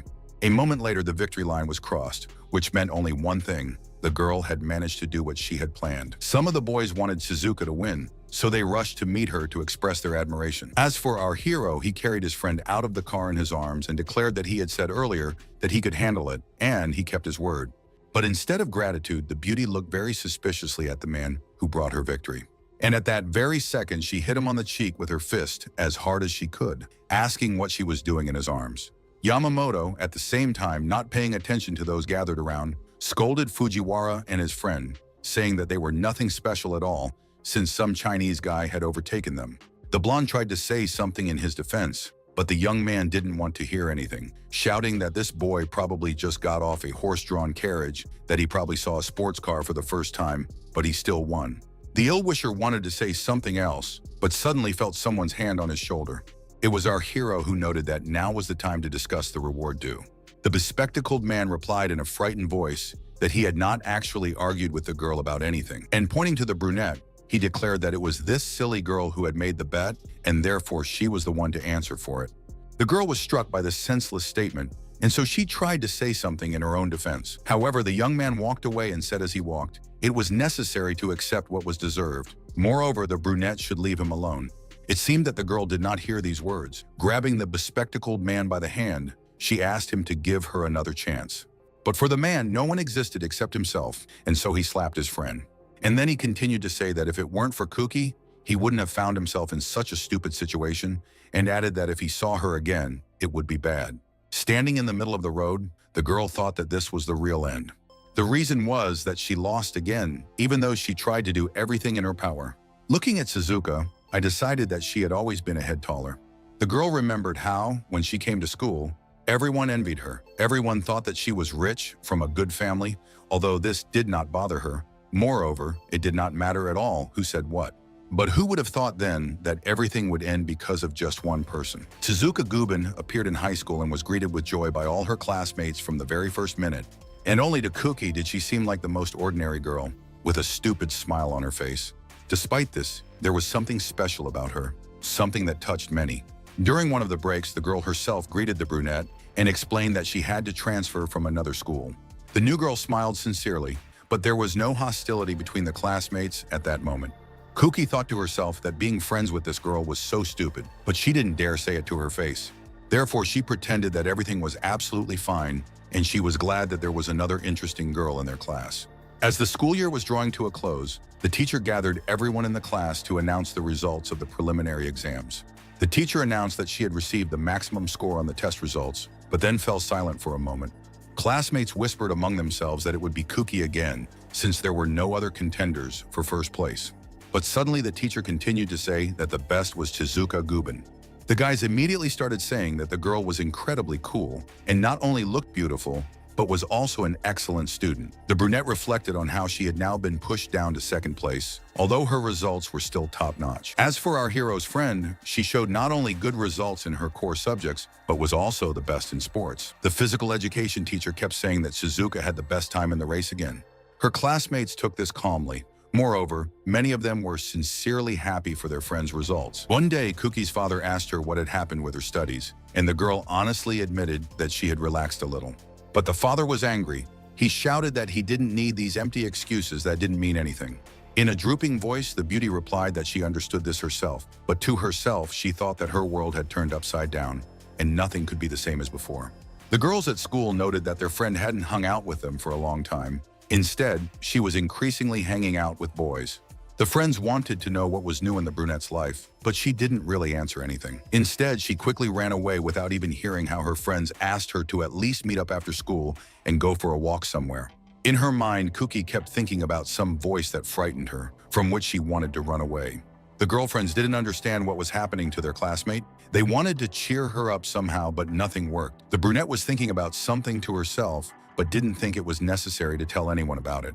It seemed that the girl herself did not know where she was running. She just did it intuitively. After some time, the unfortunate woman heard a strange conversation. A young man was offering Shizuke to go out with him. However, the frightened girl said that he was Kuki's boyfriend, and therefore did not understand why he was talking about such things. Sato shouted that he would immediately break off all relations with the girl if only his classmate reciprocated his feelings. Our hero's friend didn't know how best to act in this situation, and so she simply remained silent. But suddenly the boys heard some noise and decided that someone was following them. At that very moment, the girl admitted that she was friends with Cookie and therefore could not act so meanly. The next day, another interesting story happened that literally shocked all the school children. Looking at the board where the photos were posted, the girls said they never imagined that Suzuka would behave so inappropriately outside of school. Although there were also those who noted that there was something false about this, since their classmate was constantly studying and did not have time for such things. At that very moment, the icy tone of the beauty was heard in the classroom, asking what they were saying about her. The assembled people did not think that the girl would hear what they were saying, and so they fell silent for a moment. Looking at the board with a searching gaze, Suzuka tried to understand who was trying to frame her by posting such compromising photos. The beauty said that she recently spent time with Cookie after school, and therefore her friend can confirm that she would never do anything like that. But instead of support, the brunette said she had no idea what she was talking about. And she immediately added that recently they hadn't even communicated at school, let alone anything more. Upon hearing this, her classmates immediately began whispering that the photos were probably real, and if so, they doubted Suzuki. Bowing her head, the brunette replied that she wanted to help but was simply not used to telling lies and did not want to mislead other people. Our hero's friend didn't understand what had happened to her friend, and so she kept asking her why she was behaving so meanly. Smiling sarcastically, Cookie said that she had no idea what they were talking about. Moreover, she had not even thought of setting up her school friend. After all, they are good friends, and therefore they are obliged not only to support each other, but also to tell the truth. Now, standing on the road, the unfortunate woman seemed to understand what she had done at that time. The girl said that this was probably some kind of karmic retribution, although it seemed very ironic. And after that, she started laughing, as if something very funny was happening around her. The girl was clearly not herself. She said that she had lost, and now she was waiting for someone to tell her what she should do. Suzuka was not like her former friend. She never wished harm on anyone. She never did anything nasty. For this reason, the beauty told Kuka in an icy tone to never show her face again. The brunette seemed not to understand what she had been told and immediately asked about it again. Suzuka shouted louder for the ill-wisher to leave if she saw our heroine anywhere, as she didn't want to cross paths with her in the future. Crying, the girl wanted to know why her former acquaintance was acting so mercifully towards the enemy. And she added that at school the beauty knew perfectly well who had set her up, but despite this, she simply left silently. And sitting down on the ground, she asked a rhetorical question about why everything turned out exactly this way. Our heroes, realizing that they had nothing more to do in this place, got into the car and drove away. The young man understood that they were not going to his friend's home, and so he asked where they were heading. Suzuka explained that he was good today, so she was going to take him to the best place in her city. The young man didn't know what they were talking about, but very soon the boys found themselves in some strange place. Our hero realized that they had arrived at a market, which was very busy at night, but the beauty added that this place was famous throughout Japan. Pointing to a store, the guy asked why he was using the girl's last name. Suzuka explained that this happens when people have similar last names, and therefore there is nothing strange about it. The young man became curious about what they were selling there, and he immediately headed towards the entrance, saying that he wanted to see what was there, although the beauty told him not to do so. However, Yoon-jun had no intention of stopping as he wanted to see what was inside. Entering the store, the young man saw people there who were actively discussing something among themselves. But the one who laughed loudest was the old man, who seemed to be the boss in this place. The surprised guy recognized his uncle, while his friend said with horror that there were a lot of shops in this market. Despite this, the guy needed to go here. Realizing that the old man had noticed the girl, she immediately turned away, hoping that everything would somehow work out. But it happened completely differently. Noticing the guest, the man immediately rushed to her, shouting that they hadn't seen each other for a long time. He missed her very much. Frightened, Suzuka didn't want to look stupid, and she thought about how best to act in this situation. Intuitively, the girl put her hand forward so that the seller could not hug or kiss her, which he clearly planned. Having bumped into the hand, the man immediately began to swear, not understanding what the guest was doing, and most importantly, what purpose she was pursuing in this. The man said that the child standing in front of her was terrible. They had not met for so long, but despite this, the beauty was behaving so badly, although Suzuka immediately stated that they had met last week. The guy couldn't understand anything. He was sure that his friend's father was a jeweler, but now it turned out that he had switched to another business. But the girl explained that this was not her father at all. He was the younger brother of her father, whose name was Jiro Gubin. The young man looked closely at the man who had already begun to greet him, and he in turn said that he knew the guy well, though in absentia. The brother said that he was their girl's future husband. After this, Jirogubin invited the guy to sit down and try the food he was preparing. Perhaps he would have to eat it for quite a long time if they became related. Realizing that the conversation had gone off track, the beauty shouted that this was all nonsense. She could explain everything, but no one was listening to her. When asked about her uncle, Suzuka explained that she couldn't handle one, let alone the other. While handing something to the guy, the man asked not to be judged harshly. Of course, his appearance may not be very good, but he always hides his soul. After this, the uncle again began to hint at something about a partnership, although the beauty again stated that she had already said that they were not a couple. But the owner of the establishment didn't listen to anyone or anything. Lifting a small towel, he said that now the guys would see his amazing food. Looking at this wonderful dish, the young man immediately remembered that he really wanted to eat something, even before the start of the race. Suzuka, who hadn't shown any sign of hunger before, was now also looking very carefully at her plate. Realizing that her uncle was shining a flashlight on the food, the beauty asked if they were really supposed to continue their dinner by the light of the flashlight. But laughing, Jirogubin said that he was just joking, and therefore the young people can start eating while the food is hot. The guy quietly remarked that the girl's uncle was funny, although she stated that if it weren't for his character, the city's jewelry industry would have long been united by him. Sitting at the table, the young people heard some strange movement and screams coming from the street. The old man explained that most likely the people from the Sasaki group have been preparing for elections lately, so the youth are not yet disciplined. The young man muttered under his breath that the name sounded very familiar to him, but out loud he declared that he would go and see what was really going on there. Despite his courage, Yuan-jun decided to take a look first in order to understand exactly how things were in reality. A blonde man grabbed the girl by the hand and said that she should be grateful to such a guest, although the brunette responded that she should be let go. The beauty, beginning to cry, added that she, of course, wanted to repay, but did not yet know how. The blonde man said with anger in his voice, "Every debtor says that, but in the end, no one returns the money." And then he grabbed the unfortunate woman even more tightly, after which he began to drag her somewhere. The next moment, the villain felt someone's hand on his shoulder, and a voice declared that this could not be done. It was not fair. The young man wanted to know who our hero was, that he dared to interfere with the work of the Sasaki group. Yuan-jun looked closely at the offender, wanting to show him that there was no joking around. It was time for retribution. Suddenly, the offender screamed something in horror, and the young man asked if they had recognized him. Suddenly, our hero himself recognized the bandit who wanted to beat him up in the bar, but ended up paying for it himself. Hearing that the blonde had decided to threaten his opponent, he asked if Taishima had really recovered from his wounds so quickly and had forgotten everything that had happened to him, that he was ready to take up his old ways again. Ju, approaching the assistant, rudely told him that the task was to bring the girl and not to look for new problems for himself. Having fallen to the ground, the villain began to explain that in front of them stood the very same young man who had recently wounded Taishima, and therefore they simply had to take revenge, showing this boy that he was the boss here. The leader didn't want to listen to his accomplice, who couldn't decide anything on his own, and so he hit him with all his might, telling him to go and rest. After this, he turned to Yuan-jun, asking if he really wanted to take revenge on their good friend, whom he had mercilessly beaten. Ju was sure that last time this young man was just lucky, but now the situation is completely different. That's why, after gaining speed, the villain shouted that no one could harm a member of the Sasaki group. The guy who stood there didn't seem to be planning on wasting much energy on this man. The young man took a stance to quickly intercept the blow and then decided to act according to the situation. The enemy didn't expect that some boy could intercept his hand so easily. The man admitted that this was no ordinary weakling if he had managed to harm Tashima. The young man replied that his opponent should be confident that very soon he himself would experience the same thing as his friend. The ill-wisher didn't believe it and said that Yuan-jun was confused because he would be the one to lose this time. It seemed that the young man had something in mind since he pushed his opponent away and took a few steps to the side. Our hero already realized that his opponent was a little stronger than those he had managed to deal with in the alley, but he realized that he could handle this one too. He just needed to find the right tactics.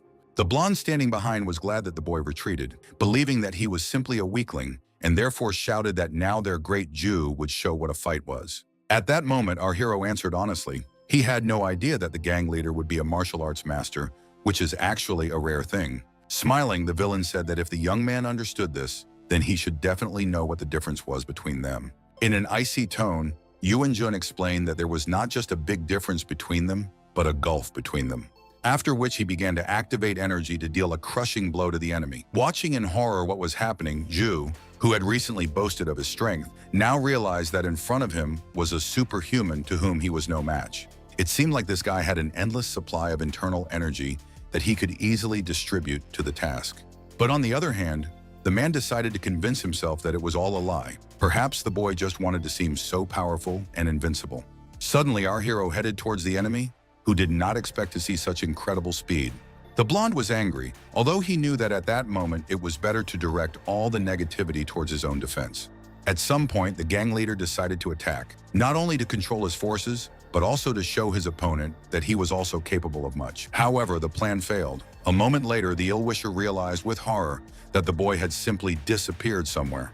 Looking around, the frightened man wanted to understand where the enemy, who himself had shouted that he was above, had gone. The young man had planned to spend the evening in peace and quiet, but instead he had to fight, and therefore wanted to end it as quickly as possible. Joe only had time to notice how the young man landed and delivered a powerful blow with force. After this, the enemy froze in place. It was difficult to tell what state he was in. The assistant saw that something abnormal was happening. He carefully asked the leader how he was feeling. Not wanting to look weak, the man said that there was no need to worry about him. He was fine. But then he declared that he would have definitely died if Yuan Jun had not stopped his attack, which had incredible power in time.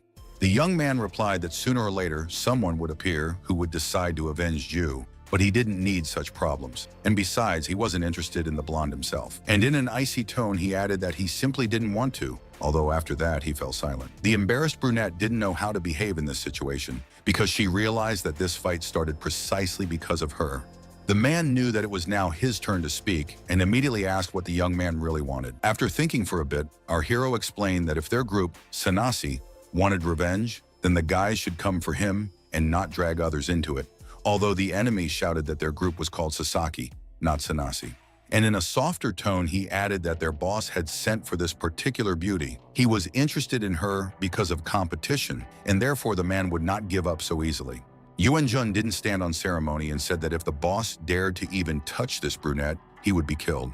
The blonde looked at the boy with fear because he knew how much power he possessed. And he promised that they would not involve others in beating the guy. This is retribution for his mercy. As for our hero, he replied that the villains should not pay anything since he had no mercy. The man didn't like the way the young man was talking to them in that tone, so he was going to show all his anger. The assistant did not understand what was happening to his boss, who had no clothes left on. Covering himself, Jiu shouted that he would definitely kill the boy the next time they met. As he left, the young man said that he would definitely remember these words. A few minutes later, the stranger asked what that had just been. The guy didn't answer the question. He simply asked a counter question about how it all started and also how the beauty got into such a story. The embarrassed brunette lowered her eyes, which were already filled with tears, but she was not going to say anything. Instead, the girl bowed and thanked her savior for everything he had done for her. Scratching his head, the young man noted that this was unnecessary. Besides, he had some problems with this Sasaki group. The astonished brunette timidly said that she still did not know the name of her savior, who immediately named it. Hearing that the name was not Chinese at all, the beauty asked if it was true that the young man was Chinese. The young man was not embarrassed by this and therefore confirmed that this was indeed the case. And again lowering her head, the brunette explained that she, too, was a native of that country. Considering that a lot of time had already passed, Suzuka was worried about her friend, and therefore walked around the market and called him. Hearing the girl screaming at the whole market, the guy thought that all smart people use mobile phones these days, but that certainly didn't occur to the beauty. Realizing that he needed to appear familiar, the young man explained that a friend was looking for him. Smiling, the stranger explained that there was no need to worry about her. Everything would definitely be fine now.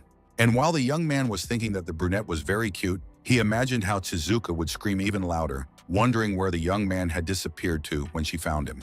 However, the guy didn't want to leave so quickly. He looked at his new acquaintance for a while. After this, he handed her a small piece of paper, saying that he wanted her to have it.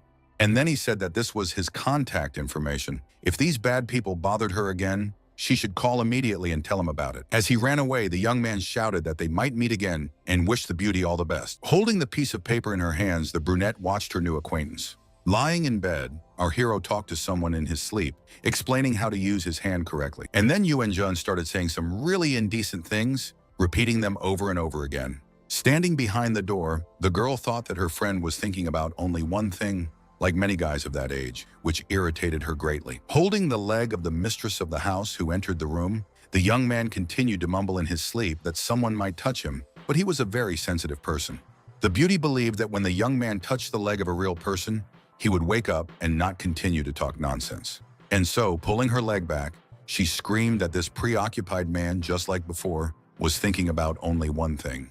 Having placed her foot on the pillow, the beauty hoped that her acquaintance would wake up, but this did not happen. In order to somehow solve this problem, Suzuka decided to nudge the young man with her foot, hoping that this would help wake him up. The girl thought that the young man would come to his senses very soon, but this did not happen. The mistress of the house couldn't understand how this guy could dodge her blows so easily. Perhaps he needed to be even more intense.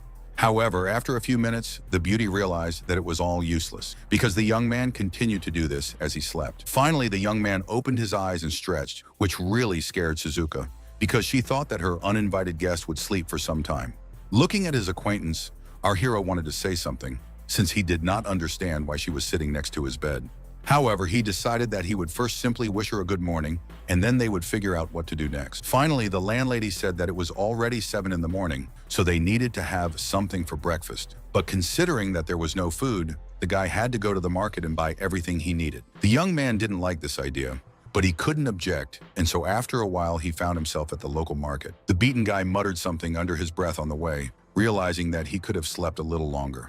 Suddenly, our hero's attention was drawn to something interesting, something he simply couldn't pass by. In the corner sat some men who were shouting about selling interesting items, each of which cost 200 yen.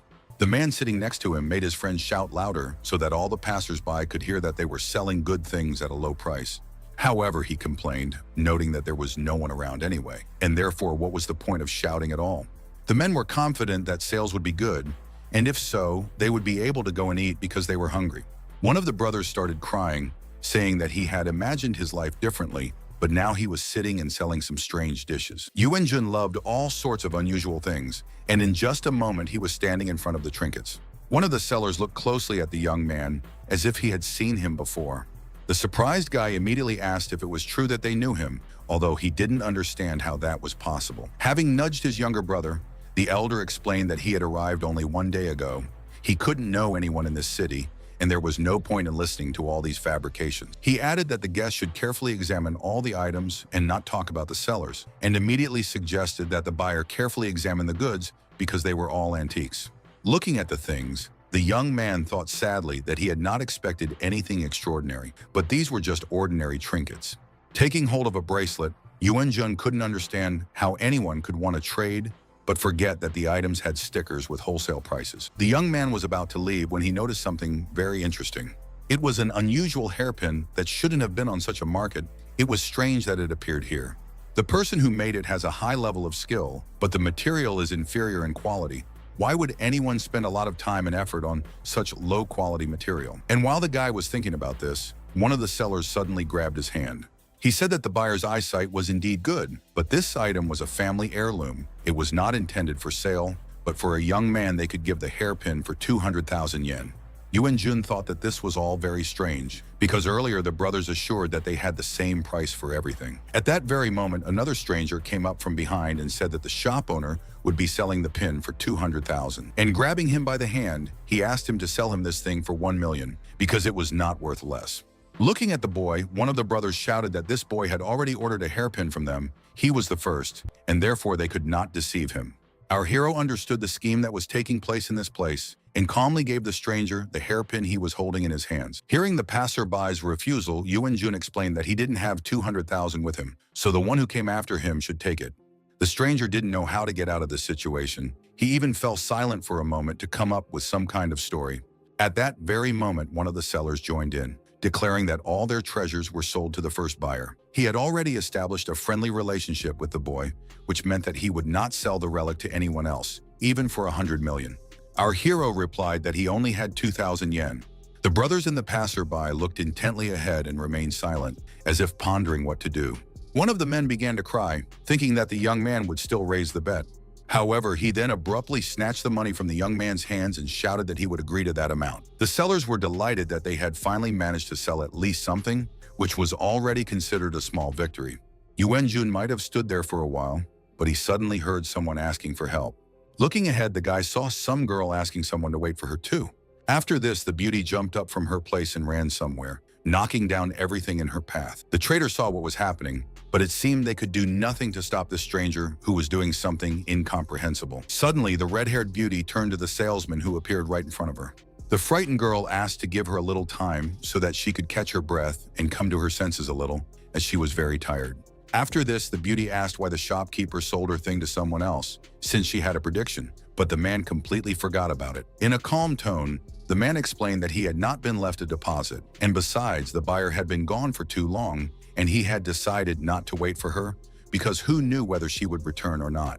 Hearing the customer swear, the salesman again tried to calm her down and began to explain that she should know how things worked in this society. For small business owners like him, it's important that the person comes with the money, because often everyone else just makes up excuses when they realize they definitely can't afford something. With resentment in her voice, the girl said that, "Who is interested in this dirty society created by adults?" Looking at our hero, a passerby asked if it was true that he had bought the hairpin. If so, she was ready to buy it for double the price. The young man thought to himself that he had been unlucky lately. Every girl he met was a young miss from a rich family, and they all had the same pose. A moment later, Yuan Jun said that he bought this thing for 200,000. Was the stranger willing to pay double the price? Upon hearing about such a sum, the passerby immediately opened her mouth in surprise. The brothers who sold the pin heard this conversation, but did not intend to interfere, but stood to the side and laughed loudly. The shopkeeper turned green with surprise. He couldn't believe that our hero had actually managed to buy this pin for 200,000. At the same time, the buyer screamed that the man initially wanted to sell it to her for 400,000 in order to earn even more.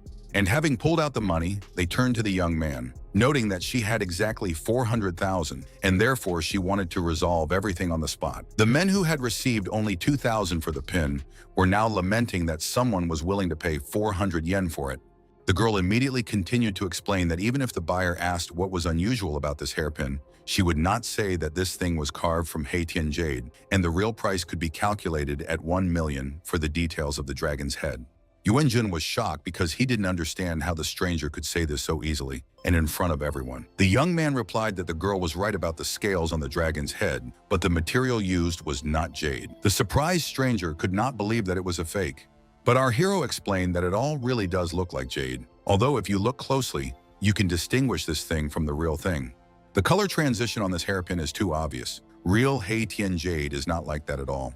The surprised beauty said again, or rather repeated what her new acquaintance had said, that the original was not at all like that. The stranger stopped for a moment and looked closely at the guy. She asked if this thing was fake. Then why did the young man pay so much money for it? Realizing that he had been exposed, our hero did not know what he could come up with. The girl screamed and said that Yuan Jun definitely couldn't have bought this thing for 200,000. If that was the case, then he wanted to deceive her. But thanks to his speed, the young man ran away so quickly that the customer was unable to even react to it. As he walked down the street, the boy thought that the girl still needed to study and study to reach his level. But the very next moment, the young man told himself that he needed to stop. And standing at the gate, he remembered that he had gone to the market to buy some food, but had not done so. Yuan Jun knew there was no food in the house, but he wanted to buy it, and so he scolded himself for forgetting such an important detail. But before returning, the guest opened the door because he heard some strange steps outside the door. The very next moment, the young man quickly ran out into the yard, asking the stranger who she was. As she was leaving the house, the girl said that it wasn't that bad. She even liked such an amazing trick. Despite this, the guy still looks hostile, so she wonders how he plans to defend himself. Our hero had no intention of fighting with someone he didn't know at all, and said he didn't see her being ready to defend herself either.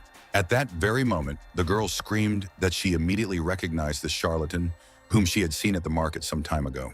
The young man made a disgruntled face and made up on the fly that he had never been to the market, adding that he had most likely been mistaken for someone else. At this time, the owner of the house came out of the house and asked Jimei what she was doing at the door. Scratching her head, the guest admitted that it seemed she had caught the wrong person. At that very moment, Suzuka, looking at her friend, shouted that she had ordered him to go to the market and buy groceries that morning, but now she didn't see any food.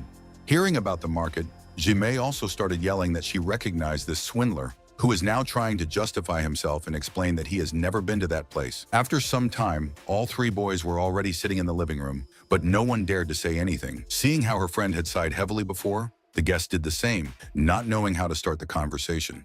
Our hero, who was always very sociable, was also silent at that moment, looking attentively at the girls. Unexpectedly, the hostess of the house put hot tea on the table, which served as breakfast that day.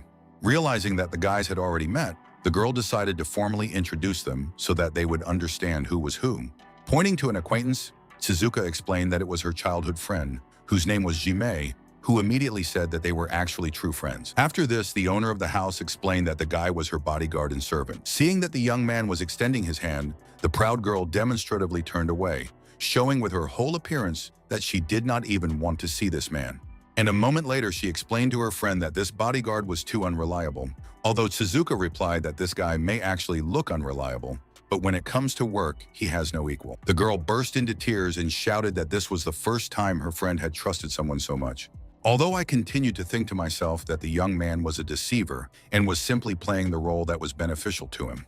And jumping up from her seat, she declared that she did not admit this, since it was all a lie. The ambitious girl proposed a bet. If Jun lost, then he should immediately leave this house. After some time, everyone gathered in the courtyard. The owner of the house could not understand such a strange choice. And so she asked Jimei if she really intended to fight the young man, having heard that this bad guy was behaving like he was at home, but she wouldn't admit it. Covering her face with her hand, Suzuka said that she didn't understand why her friend couldn't change. The same thing happened to her every time. And she remembered how, just recently, Jimei had yelled at the young man, saying that the loser would leave the girl alone, although our hero did not understand this. After which, she explained that she was a good friend of the family and needed to be sure that there was a person in the house who could truly protect the owner. Jun responded in fear, thinking that the beauty was pursuing some completely different goal.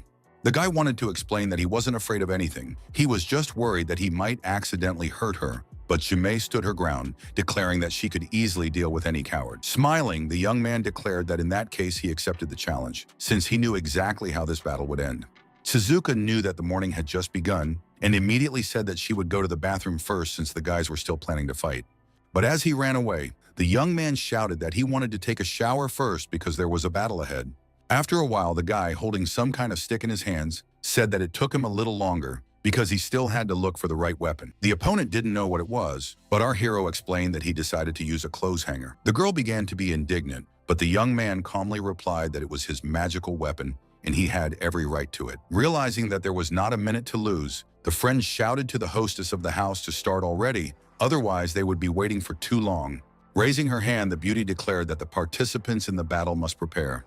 At that moment, there was complete silence as the young people looked at each other intently. After a moment, Suzuka noted that now was the time to begin this competition. Looking at her opponent, Jimei thought that this man was actually strong. She had underestimated him a little before. Despite this, the girl was not going to give up, knowing that no one would be able to defeat her with ordinary strength. Jun wanted to teach his opponent something, so he explained to her that by creating distance, she would only be distracted by it. But the beauty did not want to be lectured. She shouted that it was not the time to mock her. And the next minute, she rushed at the young man, thinking that he certainly did not expect this. This was nothing new for the young man. He deftly dodged the blows, thinking about what would follow. However, Jimei had no intention of stopping. She attacked her opponent again and again, wanting to show him that she was much stronger. Jun suddenly stopped. He didn't think that anything could be new for him, but the last technique really surprised the guy. The beauty screamed, "This is the basic footwork in the art of Kanao, and therefore the young man must remember it." Realizing that these were just leg movements, the guy spoke out discontentedly, which again hurt his rival's pride. She wanted to prove that she was the best and immediately attacked the ill-wisher, not giving him the opportunity to rest. The guy realized that the stick had passed very close to him, and at that moment the beauty screamed again that it was not over yet. And while the girl was performing her tricks, Jun studied them carefully to understand how she did what she did. Suddenly, the young man said that in order to reduce unnecessary friction, Jimei uses certain steps on the ground to glide. I wonder if this is the secret theory of their footwork. The girl was angry that her opponent recognized the technique, but not wanting to admit it, she said that knowing the technique was not enough. She needed to practice more. The young man laughed at these words, waving his weapon and making some movements with his legs. Jimei saw that the young man easily repeated everything she had learned over the years. The dissatisfied beauty asked what kind of trick this was, how such a boy could master this technique so easily. But instead of answering, the guy once again began to imitate what he had done before.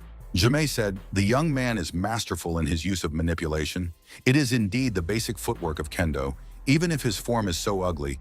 Can anyone really learn it by looking at it just once?" And she immediately added that technique is not only about moving your legs. Therefore, you don't need to think that if you have learned to move your legs, You are already a real pro in this matter." Surprised, Yuan-jun said he wanted to see the true power of this kendo. In a stern tone, the girl declared that the true power of kendo lies in killing. The young man replied that if his rival doesn't try, he's afraid that if she loses, she'll just brush it off. But that's so convenient. Jimei was angry. She understood that this boy was manipulating her so easily, and she did not know how to deal with him. Grabbing the sword, the opponent said that if the guy thought so, she would let him see the full power of the technique. At some point, the girl stopped. It seemed that she was gathering her strength. The young man also did not plan to take any steps. He expected to defend himself and attack only when the need arose.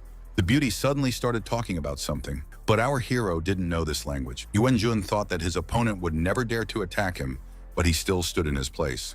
The girl understood that now she would use a secret technique and do everything possible so that the guy would not understand her.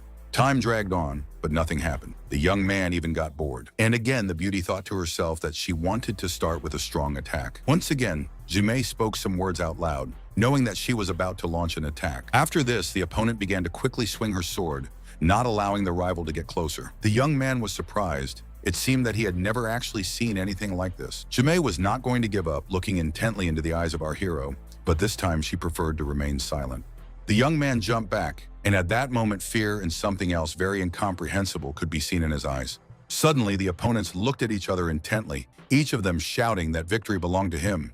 Yuan-jun swung his weapon to strike, although he did not want to do anything that could harm the girl. The surprised beauty now realized that in front of her stood not an ordinary and naive boy, but a true warrior, capable of much. The next moment, the hanger fell on Jimei's head, but the young man did it carefully. He simply wanted to show his opponent that it was not worth fighting someone he didn't know. The beauty had to somehow get out of this situation, and so she theatrically fell to the ground. As for our hero, he immediately explained that an object like his could be pushed forward. It was surprising that the woman didn't know this. But it didn't matter. Jimei continued to mutter under her breath that she hated this mean boy who had planned everything in advance. The guy explained that it was a useless bet from the start, and if a girl lost in something like that, she should just be ashamed. Seeing her friend lying on the ground, the owner of the house began to scold the young man, shouting at him to get out of her house immediately. Although the blow was not very strong, the young man flew in the other direction and even hit himself. However, Yuan-jun decided not to complain, especially since his friend had turned against him so much that she told him to never talk to her again after what he had dared to do. And then she immediately switched to her friend, asking if everything was okay with her, if she was hurt. With sadness in her voice, her friend apologized to Tsuzuka for letting her down. However, the hostess of the house did not want the unfortunate woman to blame herself, declaring that only that uninvited guest was to blame for everything. But Jimei thought to herself that it wasn't about the clothes hanger. If the guy had been weaker than her or just as strong, he would never have defeated her. But that's what happened. It turns out that our hero is much stronger, but he uses his power in a very strange way. And what's more, he's not one to boast about his power.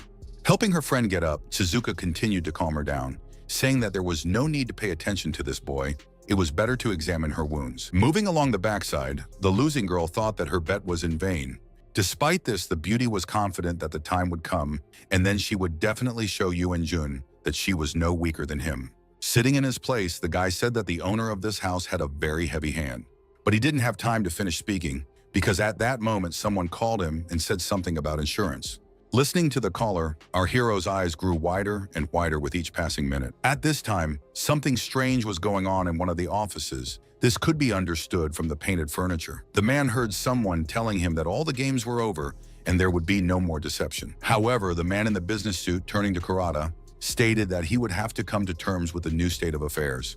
The unfortunate brunette, who had already been saved once by our hero, now cried, saying that she would return the money, although she would not be able to give the entire amount back at once. Suddenly, Kurata intervened in the conversation and ordered the blonde to immediately release the girl. He didn't understand what was happening and therefore began to ask appropriate questions. But instead, the villain clenched his fist and was about to strike, but it was unclear to whom it was addressed. At that very moment, the ill-wisher hit the brunette, who now no longer understood what was happening. The unfortunate woman tried to say something, but couldn't even move. The blonde watched this with horror. He didn't remember them ever hurting the girls. At least they were never spared. And so the blonde turned to Kurata and asked if the boss had really allowed him to do something like that.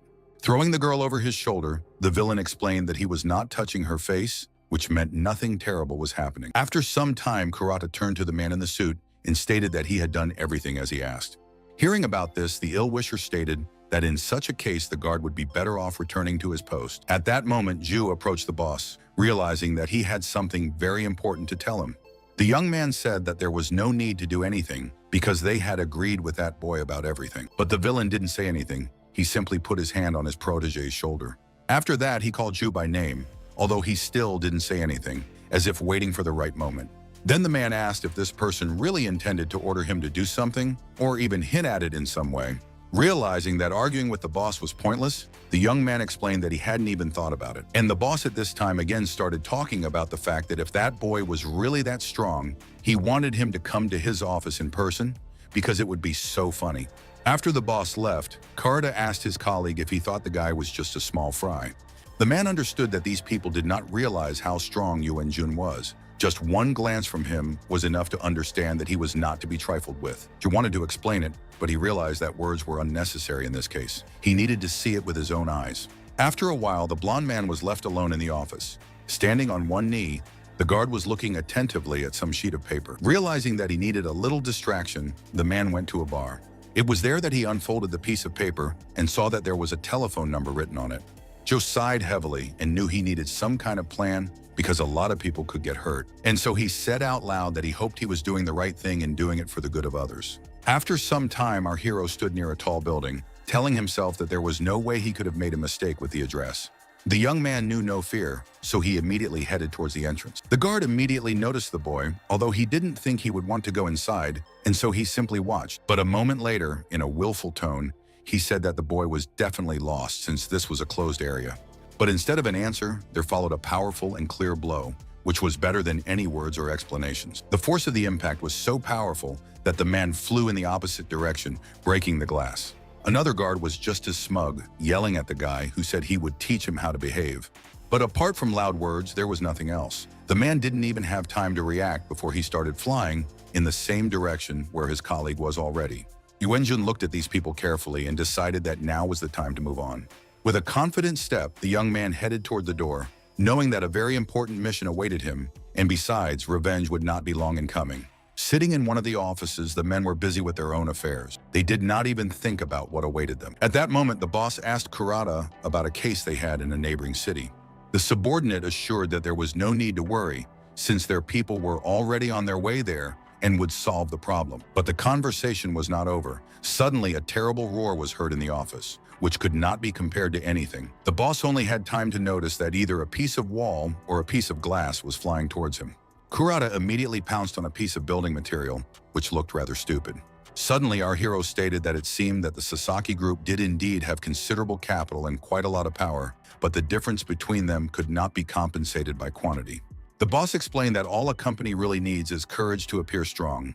And he added, "Does the boy really want to know what it means to fight with their entire huge corporation?" The young man said in an icy tone that he didn't want to hear such nonsense. There was always a price to pay for breaking a promise. It seemed that the man didn't really understand who was in front of him, and so he replied that today he would show who the guy dared to raise his hand against. Moreover, it is much better to repay debts on time to avoid problems later. Yuenjin wanted to know how much Haruko owed, since he wanted to pay. But the man did not believe that the young man had such an amount and said that he needed the entire amount immediately. Our hero replied that it seemed to be completely different from what they had talked about before. And again, in an arrogant tone, the leader of the Sasaki group declared that the boy could still change his mind. The next moment something happened that the guy really didn't expect, because the sound of falling stones was heard. After this, some stern man yelled at the top of his lungs for the boy to know his place and go there right now. It was no problem for the young man to deal with the ill-wisher, which is what he began to do. The man suddenly stopped and looked with some fear at his opponent, who clearly wasn't afraid of him. Moreover, Yuenjun explained that the killer's aura was very heavy, and therefore he had no problem noticing the presence of this villain as soon as he stepped into the building. Kurata, who wanted to help his accomplice, shouted that now was the moment when they should join forces. And while one was approaching from behind, the second was already attacking from the front, continuing to threaten the guy. The men angrily shouted that the guy would regret ever setting foot in that office, and that it would happen very soon. Suddenly, Kurata used some kind of technique, directing the force of the blow in the direction where our hero was. However, everything turned out completely differently than expected. Since the energy one then hit the second guard with all his might, the man stood still for a moment, not realizing why his comrade had decided to attack him. The second ill-wisher, who was sure that the boy should have suffered, was also confused by what was happening. And a moment later it happened that Kurata came very close to his comrade. At this time, our hero said that this is a sliding step in kendo. As a Japanese warrior, the enemy must be familiar with this technique. But the opponents did not listen to their opponent because one guard continued to strike the other. A moment later, Kurata was already lying on the ground, trying to comprehend what had happened, since they hadn't even had time to do anything. The second opponent was also on the floor, and therefore there was no need to worry about these people. They were not able to fight again, even if they got up. Looking at the boss, Yuan Jun sternly declared that it was now his turn. The company's manager only said that it seemed like Ju was telling the truth, and that the young man was truly amazing. The man had no intention of fighting the intruder. Instead, he felt for some device under the table and was about to press the button. The young man was prepared for something like this, and so he did not hesitate and immediately ran towards where the villain was sitting. Only a second passed, and our hero was already standing on the table, thinking about what to do next. To begin with, the young man decided to scare the ill-wisher and not give him the opportunity to call for help, and therefore, with just one movement, he destroyed the furniture. In the same icy tone, the guy said that he didn't like jokes. Therefore, there was no need to do anything like that. Hearing Yuan Jun ask where his friend was, the man said that why did the boy think that someone would tell him about this? While spinning the energy flow, the guy said that he, of course, promised not to kill the leader of the Sasaki groups, but there are other ways of persuasion. Pointing his hand at the villain, it seemed that the young man was not going to joke, because he knew who he was dealing with. Suddenly a voice was heard in the room, asking not to rush to conclusions and punishments. Kurata explained that the brunette was taken to the Mullin Hotel, which is nearby. The boss didn't like that someone was talking about such things, and so, getting up from his seat, he angrily addressed his subordinate. As he left, our hero extended his hand, realizing that he was not yet finished with the ill-wisher who had decided that he could get away with everything so easily. The energy was so strong that the man immediately forgot what he wanted to say or do. Realizing that his boss was unconscious, Kurata addressed the boy as an older brother, hoping that the boy would have mercy on him.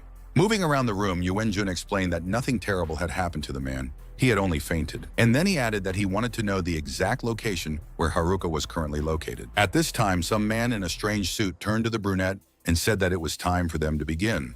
The frightened girl knew that she had to save herself somehow, but she didn't understand how she could do it. The stranger was saying some nonsense about the year of light, which the beauty could not understand. Haruko stated that she knew she had to repay her debt today.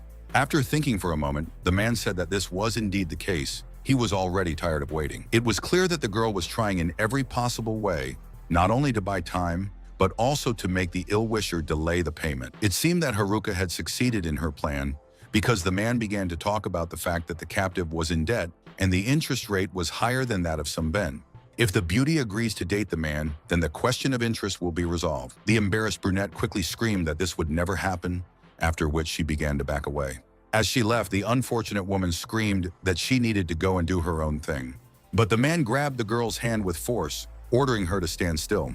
The ill-wisher began blackmailing her, explaining that her brother's life was at stake, and it turned out that the sister was completely unaware of what would happen to him. The guy borrowed a large sum of money. If she doesn't pay for it, then the bespectacled guy guarantees that he will never see the dawn again. Confused, Haruko wanted to say something, but she didn't understand what words could improve the current state of affairs. Suddenly, the man felt someone quickly grab his hand, shouting that the brunette no longer owed anything to anyone. He added that his friend cannot live peacefully, although she should, but she is hindered by such old people who have no idea what is on their minds. The ill-wisher did not understand who this boy was, and therefore immediately began asking all sorts of questions. After thinking for a bit, the guy gave his name and then replied that he got here in a very interesting way. And pointing to the security guard lying in the hall, he continued to say that he entered through the door, like all normal people. The frightened, bespectacled man couldn't believe his eyes and therefore said that this was an elite bodyguard whom he had previously hired from the Sasaki group. There was no one who could defeat him. In an indifferent tone, Yuan Jun explained that he would pay the girl's debt and therefore everyone should forget about her. Grabbing his suitcase, the ill-wisher declared that he had never thought that the girl could have such powerful friends. But if this was how things had turned out, then he should go already. As he left, the fat man pretended that nothing had happened. And what's more, he even waved to the boys as if they were friends. But our hero was more worried about the beauty, who said that everything was fine with her, but this was thanks to her faithful friend, who left all his affairs and came here. The girl still wanted to say something, but the next minute something else distracted her. Haruko shouted loudly for her comrade to be careful, as he was in danger. The bespectacled man who had assured everyone that they had already decided everything, now held a pistol aimed at the guy and had even managed to fire it. For a moment, it seemed as if time had stopped or everything was happening in slow motion. Our hero knew for sure that his main task was to protect the girl, and so he covered her with his body. And then the young man thought about how to make sure that this bullet would not harm him. And while Haruko continued to shout something, the young man had already begun to connect his internal energy, realizing what he wanted to do. But the next second, Yuan-jun realized that his plan wouldn't work. He wanted to push the brunette away and run away, but he knew that he wasn't fast enough to do both of these things. It was necessary to choose one thing, but this was also not an option. Therefore, it was necessary to come up with something else on the fly. Having swirled the energy, the young man knew that his action might not be easy, but it was the only right decision. Putting his hand forward, Yuan-jun told himself that he would simply take the blow. The next moment, the bullet was already in our hero's hand, but this piece of metal did not cause him any harm. The young man looked sternly at the offender, realizing that he had not fulfilled the terms of the agreement and had not left in peace. Swinging with all his might, our hero shouted that he wanted to return to the fat man what he had just sent him. The bespectacled man saw that the bullet had pierced the wall and even left a smoking trail there, but he did not understand how an ordinary person was capable of something like that. Realizing that this situation could not be left like this, the young man wanted to start threatening the offender. But he, as he walked away, shouted that he did not want anything bad. Moreover, he asked to be spared. After a while, the young man began to think about something, and it seemed that he did not immediately understand what he had done. But then looking at his hand, he admitted that he had not trained for a long time and therefore was no longer as strong as before. Seeing the red light, the girl immediately took her friend's hand to help him somehow. Yuan-jun explained that there was no need to worry, as it was just a bruise that would quickly heal. Haruko asked her friend to be careful, because even a small wound, if not treated promptly, could become very dangerous. Smiling, the guy said that he didn't know this and never attached much importance to such trifle. Embarrassed, the girl said again that this was in fact true. However, these words somehow confused the young man, who immediately asked what had happened. The brunette did not answer the question. She simply asked the young man to go home as soon as possible. Not understanding what Haruko was talking about, the guy was already getting nervous. But the girl explained that she wanted to bandage her hand so that there would be no problems later. Yuan-jun breathed a sigh of relief and said that it was a very good idea that he would not refuse. Not understanding what was wrong, the girl asked why her friend had turned pale since he was full of energy, but he replied that he was just a little tired. After some time, Haruko had already wrapped up his hand and was now asking how the young man was feeling now. Seeing that this was a wonderful job, our hero thanked his friend, who explained that before coming to this country, she worked as a nurse. However, this news surprised Yuan-jun, who was sure that the woman sitting in front of him was Japanese, because her name was appropriate. The brunette, embarrassed, admitted that her real name is Lee Shiking, and that she uses her middle name to make life in Japan easier. The guy finally understood why he couldn't find the beauty on the list of debtors. He said that he went to the Sasaki group, although it took some time, but he still couldn't find the name of his friend on the list, and therefore took the liberty of taking the entire list with him. And then I decided to check again to see if the girl's real name was on the list. The embarrassed beauty immediately began to mutter something under her breath. And then she screamed that in front of her sat a blockhead, the likes of which the world had never seen. The young man did not understand what he had done wrong again, because now everything should be fine. Closing her eyes, Haruko explained that it was dangerous to go into that company, because there were only bandits there. But Yuan-jun didn't want his friend to worry, because he knows how to calculate his strength, and besides, he knows what to expect. And he said no matter what they do, this group cannot harm him, he is very strong and can easily resist them. But tears were still visible in the beauty's eyes, although this time she did not say anything. Having handed a piece of paper to his acquaintance, the young man shouted that now she could be free. But this did not calm the brunette down at all, who began to cry even harder. The girl thought to herself that this wonderful man had risked his life to help her. And so she threw herself into his arms and screamed that she was very grateful to him for everything he had done. This might have continued for quite some time if the door to the room had not opened. Suddenly, the stranger timidly began to talk about the fact that he was already home. The boys hadn't done anything wrong, but despite this, they looked at the boy who had come with some surprise. Without saying hello, the stranger looked closely at our hero, declaring that he did not understand what someone had forgotten in his house.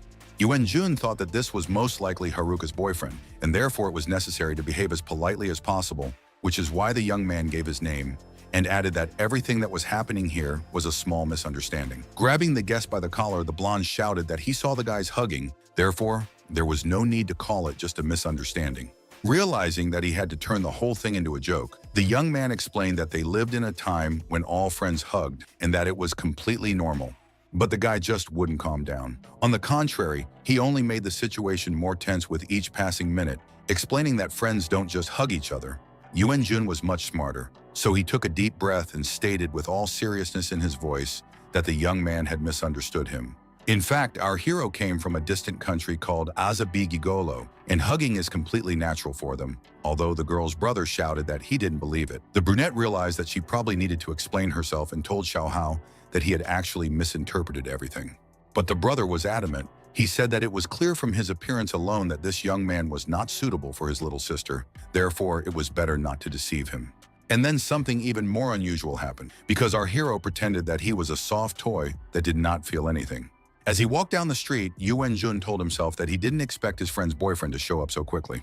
And he hoped that everything would be okay with Haruko, because he couldn't make excuses or explain anything to that guy anymore. Seeing that a message had arrived from Suzuka, the young man decided that, despite all their differences, she was probably also worried that he had been gone for a long time. Sitting in a chair, the offended girl said that they had not seen each other all day, and our hero did not say anything to her, as if he had nothing to say. The young man had no intention of telling the truth, so he made up on the fly that he was wandering somewhere, and then realized that he was lost and could not find his way back. The mistress of the house did not understand how the young man had returned, and he, pointing to the kitchen, explained that he had simply come for the smell of food. Having put some envelope on the table, the beauty thought to herself that her acquaintance was very strange, and she said out loud that this was a letter from Jime, which the guy should read, although he immediately became nervous. Having started reading, the young man wanted to say something because something struck him strongly. A joyful Jun shouted that this was the Japanese National Kendo Conference. Hearing that such a conference was held once a year in Tokyo, the guy thought that the girl wanted him to come there and cheer her up, but the hostess of the house declared that the person in front of her was a real fool. And she immediately added that her guest was holding in his hands an invitation to a National Kendo Conference. The serious hero seemed to begin to understand the meaning of these words. He couldn't believe that Jime had actually invited him to such a serious event, considering that he didn't even live in Japan. Understanding her friend's emotions, Suzuka stated that her friend wanted the guy to lose in front of everyone at this conference. The young man was indignant, not understanding why he had to go there at all, but the hostess of the house replied that he was her bodyguard, and therefore it was necessary to do so. The young man didn't like such jokes, which he immediately said, adding that bodyguards don't attend such events. Hearing the beauty begin to say something about the master's desires, the guy explained that this role was performed by a slave, but not by a hired worker. Our hero didn't understand what was happening to his friend, but he knew that she was behaving strangely. Suddenly, Suzuka screamed that the young man had forgotten that he owed her 3 million yen, and that she was even giving him interest as a favor.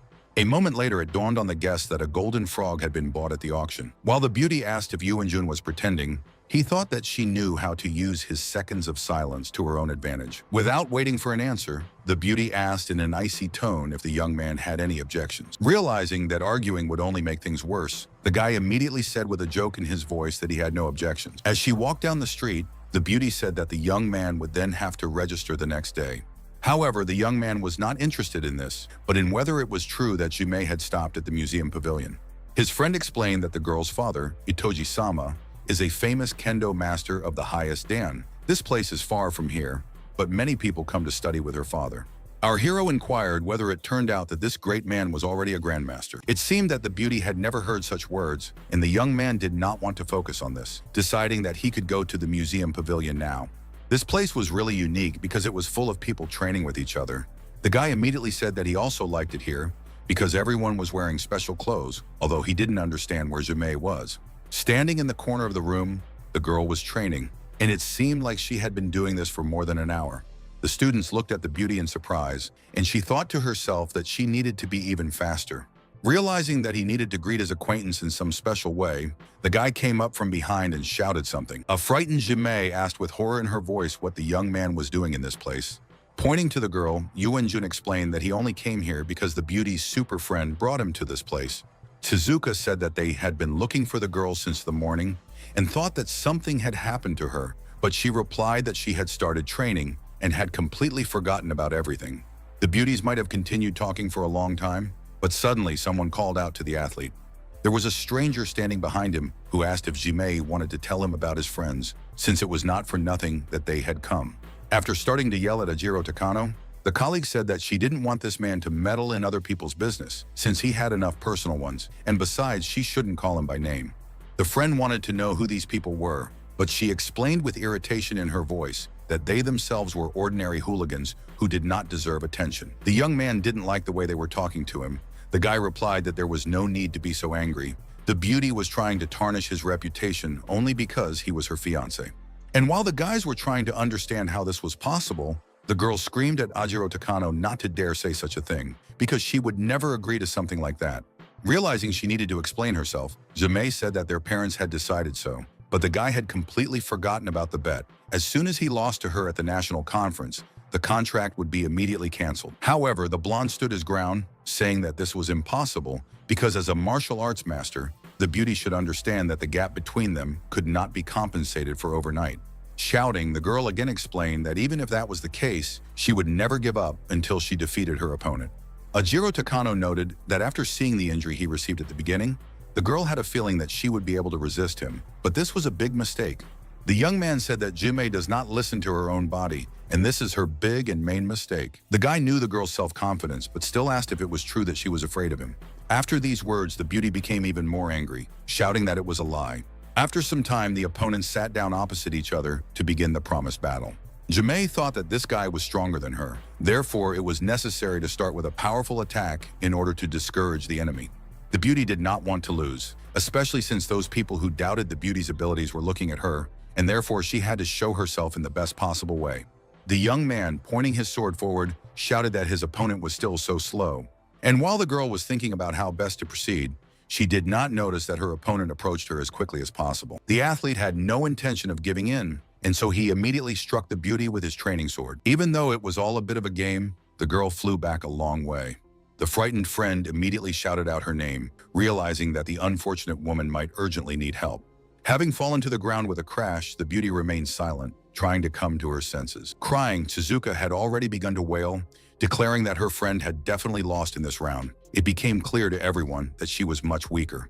Ajiro Takano's comrades were happy to say that their boss hadn't suffered a defeat yet. The last fool who challenged the guy to a duel had been lying in bed with a fracture for a whole month. Our hero also noted that this young man is actually strong. His speed and accuracy does not allow Jimei to dodge or even try to do so. As for the athlete, he was pleased to hear flattering words. He said that he was currently using only half of his strength and therefore said that his opponent was obliged to kneel before him and admit her mistake. Not intending to give up, the opponent said that his blow was like a mosquito bite. Therefore, it was unclear what kind of force he was talking about. With anger in his voice, Ajiro Takano asked if the girl really wanted to die on the training field. And gaining speed, he shouted that he would make her understand what he was capable of. The speed of this man was so great that the spectators did not even understand what was happening at that moment. Although the boy froze a moment later, he realized that some force had stopped his training sword. Ajiro Takano saw a young man standing in front of him, although he didn't understand where he came from, because he definitely saw a girl in a protective suit in front of him. The athlete had never seen such strength. He wanted to know who this man was, but he thought to himself that it was difficult to understand how he could stop such a great master with just one hand. Our hero was reluctant to mention that his opponent might call him nameless, and moreover, they both knew the outcome of this battle, so it was best to lay down their arms right now. Suddenly, Jimei spoke up and asked who said she had lost. In fact, the beauty was ready to continue this fight because she was already determined to win. The participants still wanted to say something, but the next minute she started coughing violently. After this, Jimei sat down on the floor because she needed to at least slightly restore her own strength. Yuan Jun decided to say again what he had said earlier, that there was no point in continuing, it was time to end it. However, the opponent rudely stated that the boy was not in command in this place. Moreover, he did not understand how much longer the young man was going to hold his sword. Our hero thought for a while. He understood that this man was emitting very strong ki, which meant that he would soon move on to the next level. And then he decided that this was very good news because in this case, he would be able to fight without holding back. Yuanjun wanted to warm up a little and get a feel for how far his opponent could go.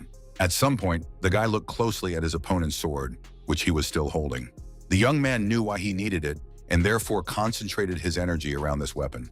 A frightened Ajiro Takano couldn't understand what had happened because he had coated his sword with his own energy. But despite this, the the weapon continued to turn into splinters. A few minutes later, our hero was already sitting next to the victim, and his opponent was still standing rooted to the spot, trying to understand how it could happen that this boy was stronger than him. The ill-wisher repeated to himself again and again that this was simply impossible. And so he took a swing and declared again that he could not lose to some stranger who was nothing. Jimei, who was sitting facing her opponent, shouted at our hero to be careful. The young man reacted quickly and therefore had time not only to turn around, but also to fully assess the situation. But just a moment later, something unusual happened, because a man stood between Yuan Jun and the enemy. It was a gray-haired man whose whole appearance hinted that all the fighting had ended there. The frightened Ajiro Takano could only nervously say what he saw in front of his sensei. As for the guy, he thought that this was the kendo master Hitoshi Ito. He is actually a very strong guy, from whom an incredible aura emanates. The old man said in a cold tone that a blow to the back was an act that was definitely not worthy of a martial arts master. The young man already understood this, and therefore tried to find at least some words in his defense. Realizing that it was better to show it with action now, the guy immediately fell to his knees before the great master. And then he admitted that he gave in to anger and did not want everything to end this way. Therefore, he asked Sensei to forgive him for this oversight. Hitoshi Ito looked at the guy carefully, but was in no hurry to say anything to him. Suddenly, the man declared that the one who had penetrated should not come here until the national competitions. It would be better to sit at home, completely devoting himself to thought. Chizuka didn't understand why this guy changed so much after seeing Sensei, and her friend explained that in this place, they pay special attention to the student's character, and for things like what happened today, they can even expel them. The only thing that helped was that Ajiro Takano immediately admitted his mistake and that he had excellent abilities. Otherwise, no one would have allowed him to practice anymore. Looking at our hero, the master immediately called him by name, which was very strange. The young man admitted that this was indeed true, but he did not understand how the great sensei knew about him. The old man smiled and said that his daughter had been repeating the same name since yesterday, so it wasn't hard to guess. He added that our hero is still so young, but the return of the swallow may break. Yuan Jun has a great future ahead. The master added that in martial arts there is no such thing as luck, after which he suggested that the guy talk inside. Suzuka pretended not to care, so the guy realized that he had no need to rush. A few minutes later, cups and tea were already in front of the men. The young man crossed his arms and respectfully noted that he had not yet thanked the great sensei for helping him before he had figured out what to do next. Hitoshi Ito honestly admitted that the young man was a real trickster, since even without his intervention, Ajiro Takano would not have been able to harm him. However, the guy understood that the master had called him here for a reason, and he immediately asked what the man wanted to discuss. Sensei was silent for a moment, after which he explained that there was no need to rush. First, he wanted to check something. And standing on our hero's back, he continued to say that he wanted to find out how great the strength of his new acquaintance was. Yuan Jun only managed to note to himself that this master moved much faster than he did. And it wasn't just the movements, but also the fact that Hitoshi Ito had already begun his attack. The young man felt the man's hand touch his forehead, and again it was very fast. The young man had no intention of waiting, and so he immediately turned away. After this, our hero decided that now was the time to show what he was capable of, and immediately began to connect a powerful energy flow. Less than a minute had passed, and the opponents were already locked in combat. It was clear that each of them was doing everything in their power. The guy realized that the sensei was much stronger than all those with whom he had fought. Therefore, it was necessary to give it his all in order to win, or at least not fail in front of such a great man. At some point, the young man felt like he was about to fall because the master was very dexterous. Slowing down for a moment, Yuan Jun noted to himself that this old man really hit hard. Looking at his hands, Hitoshi Ito said that this technique was so familiar to him, it was simply amazing. It seemed that this was an extremely rare occurrence, and therefore was something very surprising. At that very moment, the sensei asked if it was true that our hero was a relative of Yu Wenshan, although it seemed that the young man was very surprised to hear this name. The man explained that this technique God seals the finger. It cannot be easily used by anyone. The last time he saw it was 20 years ago. Finally, the guy shouted, "Is it true that the master knows his grandfather?" He explained that he knew him for many years. The old man often used this technique against him when they were still young. The young man said that this should have been said earlier, because he was scared half to death. Hitoshi Ito asked if he hadn't forced the boy, he would have used his power. Yuan Jun admitted that looking at the old man's face, he thought he was going to ask him to do something tricky. It turned out that with the guy's level, this should have been a piece of cake. The man hoped that our hero would be able to take part in the national kendo competition and defeat his student, Ajiro Takano.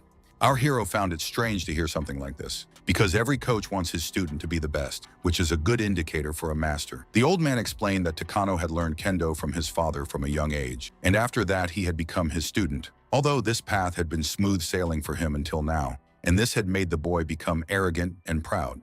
The young man realized that the sensei wanted Yuan-jun to publicly defeat his student, thereby showing him that he should not behave like that, but change his character. The young man explained that he considered this a brave and wise decision, but wasn't he afraid that after this the boy would give up kendo forever? The master explained that if this happens, then it is as it should be. Everyone chooses their own path. Therefore, he will not blame anyone for this. After thinking for a moment, Yuan-jun noted that he understood the motives, but despite this, he had his own plan, a more interesting one. And then he added that he believed that Jimei, whom Ajiro Takano considered very weak and unworthy of this, should defeat this man. Upon hearing that our hero would be training the girl, she screamed as loud as she could, not believing that the sensei would allow something like this to happen. But the guy calmly said that her father understands that the young man is the only one who can help her defeat her main rival. The beauty screamed that she didn't want to listen to this, because the difference between martial arts masters couldn't be so easily overcome with small tricks. Even a sensei couldn't do anything like that. However, Yuan-jun explained that it was not a matter of skill, as one might think, but of knowing how to use one's strength. After these words, the girl thought for a moment and fell silent. A martial artist consists of heart, body, and skill, but the girl's heart and skill are much weaker than her opponent's. The difference between the two is in the body. Jimei suddenly acknowledged this, noting that the young man's ki was much stronger, however, if she was given about 5 years to prepare. Closing his eyes, our hero said that she would study for 1 month, and he added that he wanted to say that he only needed this much for the girl to become many times stronger than Ajiro Takano. Suddenly, Tsuzuka shouted, asking the boys to stop for a minute. The girl admitted that she didn't understand anything at all from this conversation. Did some kind of chi really exist? The young man said that it was not such a secret. Ki was just a type of energy that was hidden inside people's bodies. It was only called that way for designation. But everyone is free to call it whatever they want. It could be magic or chakra energy. The beauty could not think that this was actually true and therefore asked if it was a joke. The young man wanted to know if his friend believed him, but it turned out that this was not entirely true. Therefore, he decided that in this case, it would be best to demonstrate what he could do so that no more questions remained. Raising his hand, Yuan-jun immediately began to concentrate energy around his hand. Watching everything that was happening in amazement, the beauty did not believe that this was actually real chi. The young man explained that when a person is in danger, he will expend more energy than usual. So in difficult situations, people find the strength to move heavy objects or do something incredible to save themselves. Finally, the meaning of her comrade's words reached Suzuka, and so she shouted that Ajiro Takano could easily defeat her friend. And again, the guy explained that this is not considered despicable. Everyone has this energy inside themselves. Martial arts masters can use it thanks to many years of training. The presence of QI is also a demonstration of one's strength. Sure, Takano may be despicable, but he is persistent in his kendo training. In response to Jimei's question, the guy said that he could actually teach her in 1 month, although it would be very difficult. The beauty stood up abruptly from her seat, after which the young man tensed up, knowing the girl's nature. But to his great surprise, she bowed, declaring that from now on she was at his complete disposal. At this time, some man sitting in his office was swearing at the people standing opposite him. It was a fat man who stated that if it had not been for his quick reaction, he most likely would not have left that hotel alive. A representative of the Sasaki group addressed Mr. Shibata, noting that this time they had simply underestimated their enemy, but the problem would still be solved, so there was no need to worry about it. Looking at the young man with displeasure, the bespectacled man asked whether the leader's subordinates would be able to catch a bullet with their bare hands. The men remained silent because they understood that there was no point in saying anything. And the angry fat man continued to say that this boy caught the bullet with his bare hand, therefore he couldn't even be called a human being. Kurata whispered in the boss's ear that if this Shibata was right, then the enemy might be much stronger than they initially thought. The manager said the man had offered so much money that he could easily live on it for more than a year, but it seemed to be of little use. Realizing that this was not said without reason, the fat man asked what idea his colleague had. The man explained that the martial artist problem should be solved by martial arts. Since this guy was so strong, they would just send someone stronger to defeat him. Shibata replied that it was much easier said than done. Masters, these are not vegetables in the store. They are not so easy to find. But it turned out that normal gangsters could not find strong martial arts masters. They needed one of them to find their own kind. And then he turned to Takano, asking if this was right. Our hero's adversary explained that a strong master would not associate with some weaklings. Kurata shouted what his friend was talking about, realizing that this was an insult to his dignity.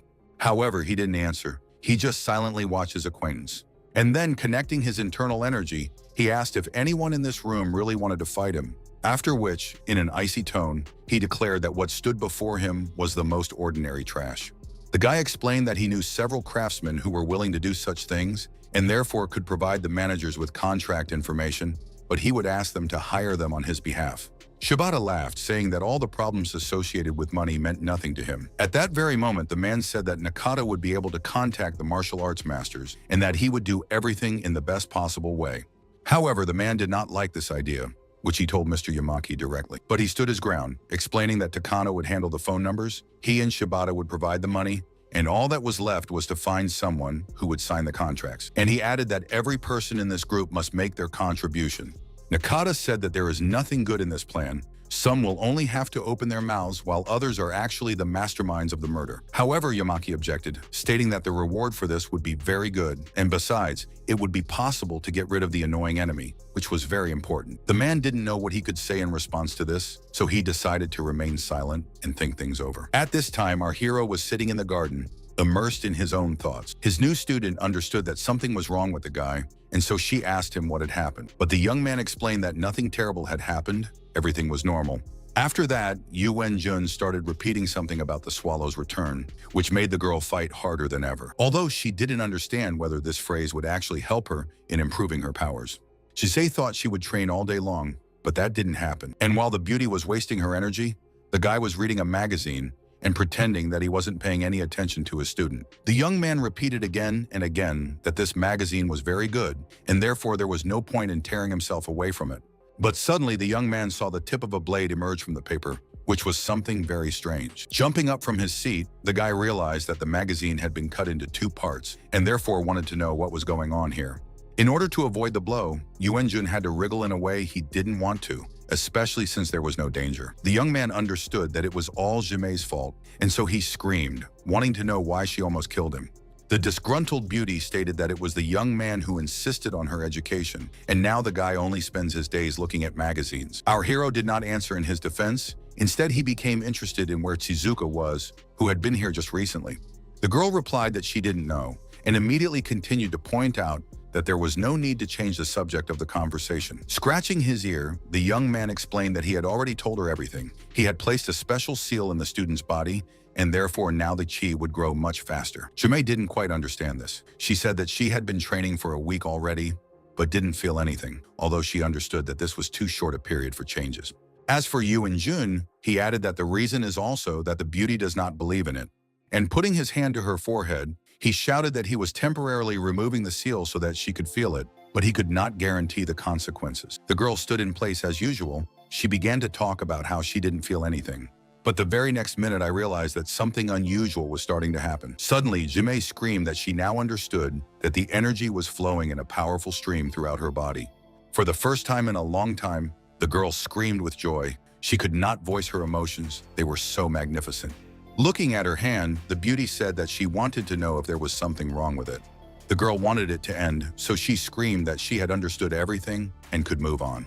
As for our hero, he even closed his eyes and turned away, because he understood that this flame was very powerful. The next moment it turned into some kind of thick and opaque smoke. The young man was silent and looked ahead in surprise. It seemed as if something had gone wrong.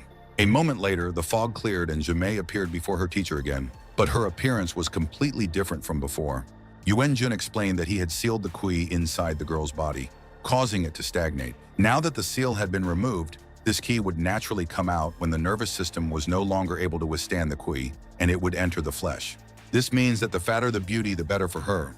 Realizing that the guy was openly mocking her, Jimei asked if her mentor really thought that now was the best time for this. Our hero explained that there was no need to worry. His friend would be back to normal in an hour, but all the effort she had put in would be in vain. Screaming at the top of her lungs, the girl couldn't understand why everything had turned out this way. As she swung, Jimei knew she had to give it her all, hoping that this knowledge wouldn't go to waste. However, the young man easily dodged it, showing that it was all quite boring. While training, the beauty said that she wanted not only to recover as quickly as possible, but also to learn everything she could, since the competition was just around the corner. The guy repeated again that as soon as the girl uses up all the excess ki, she will, of course, return to her usual state. At that very second, our hero heard someone calling him, and so he asked to stop the fight.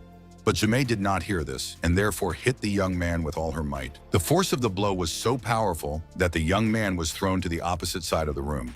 The surprised beauty did not believe that she was capable of such a thing, and therefore asked for forgiveness for not being able to stop in time. Lying on the floor, the guy finally answered the call, saying his name. At that moment, Yuenjun heard someone say that some bad news had come out. The young man thought it was Uncle Tanimoto calling, and he wanted to ask him what had really happened. Suddenly, the guy shouted that Suzuki was in some kind of trouble, which was also heard by his friend standing nearby. While walking through the city, our hero's friend asked her father what had happened to him and why he had called so quickly and suddenly. The man stated that wouldn't a normal father have the desire to show concern for his own daughter? Besides this, he wanted to know how things were between the girl and Yuenjun. The angry girl screamed that she was sure that her father would talk about it, and therefore explained that this young man broke the agreement about their relationship and now he is just her bodyguard. The man told the beauty not to worry too much about this, because the young man might ask them out after a while. But Suzuka no longer heard what her father said next, because some stranger in a mask ordered her to go with him. The frightened beauty wanted to know who this man was, and therefore inquired about it. Sitting in the room, Jimei wanted to know what had happened to her friend, why our hero looked so frightened. The young man said in a stern tone that daring to kidnap someone was something new, but it seemed like these people weren't joking. And just a moment later, the guy asked the girl to call her father, adding that he would try to intercept the bad people at the foot of the mountain. Jimei also wanted to go, but the young man explained that now was not the time for that. If these villains dared to kidnap Suzuka, then they had serious support, a connection with Hitoshi Ito, which would give them a chance to save the girl. With sadness in her voice, the student noted that the guy was saying everything correctly. And then she asked Yuenjun to do everything possible to save their mutual friend. The young man was stern and angry as never before. He told the girl not to worry, as he would do everything in his power. After some time, our hero was running through the park, with a variety of thoughts, sometimes not the best ones, going through his head. Taking one step at a time, the guy hoped that his girlfriend would be okay and that he would arrive on time. At this time, Suzuka was lying unconscious on the sofa, while at the same time some man was reporting to the boss that he had delivered the girl safe and sound. Looking at the beauty, the man declared that it was an excellent job, done simply flawlessly. After this, Yamaki explained that now they would just wait for Yuenjun to fall into their trap. And turning to someone, he added that they would definitely need the help of these people, but a little later. One of the guards stated that they had nothing to worry about at all, since there were a huge number of specialists in the house, hinting at martial arts masters. At that very moment, Kota said that he had one question. The boss had a good attitude toward this man, and therefore declared that the gentleman could ask him. At that very moment, the leader of the Sasaki groups felt that he could neither move nor say anything. After this, Hoda slowly asked if Yamaki really despised him. The frightened boss did not understand why this man decided to ask such strange questions, and Kurata did not understand either, asking him to stop these tricks. But the ill-wisher continued to say that the best martial arts masters had gathered around the man, and now he also had a hostage. And then he screamed, the reason being that Yamaki was sure from the very beginning that Hoda would lose in this fight. The boss understood that he urgently needed to come up with something to justify himself, but he didn't know what was best to say. At that very moment, another martial arts master stood up from his seat and noted that it was a good idea to be careful. Kodya didn't want to listen to anything or anyone, continuing to yell that he didn't want to unite with anyone gathered. Moreover, he didn't understand why he had come here at all if there were any unsure people. The colleague replied that if the young man lost, then he would definitely take care of him. Koda immediately connected his energy flow, saying that if anyone doubted him, then they could immediately feel all the strength and power. After this, a fight broke out in the hall. It seemed that both of these masters were strong, and therefore there was no point in them fighting each other. Suddenly, another guard ran into the room. He worriedly stated that this Yuenjun was rushing towards them. Yamaki realized that the situation had truly gotten out of hand, explaining that no one was supposed to tell him that Shizuka was there.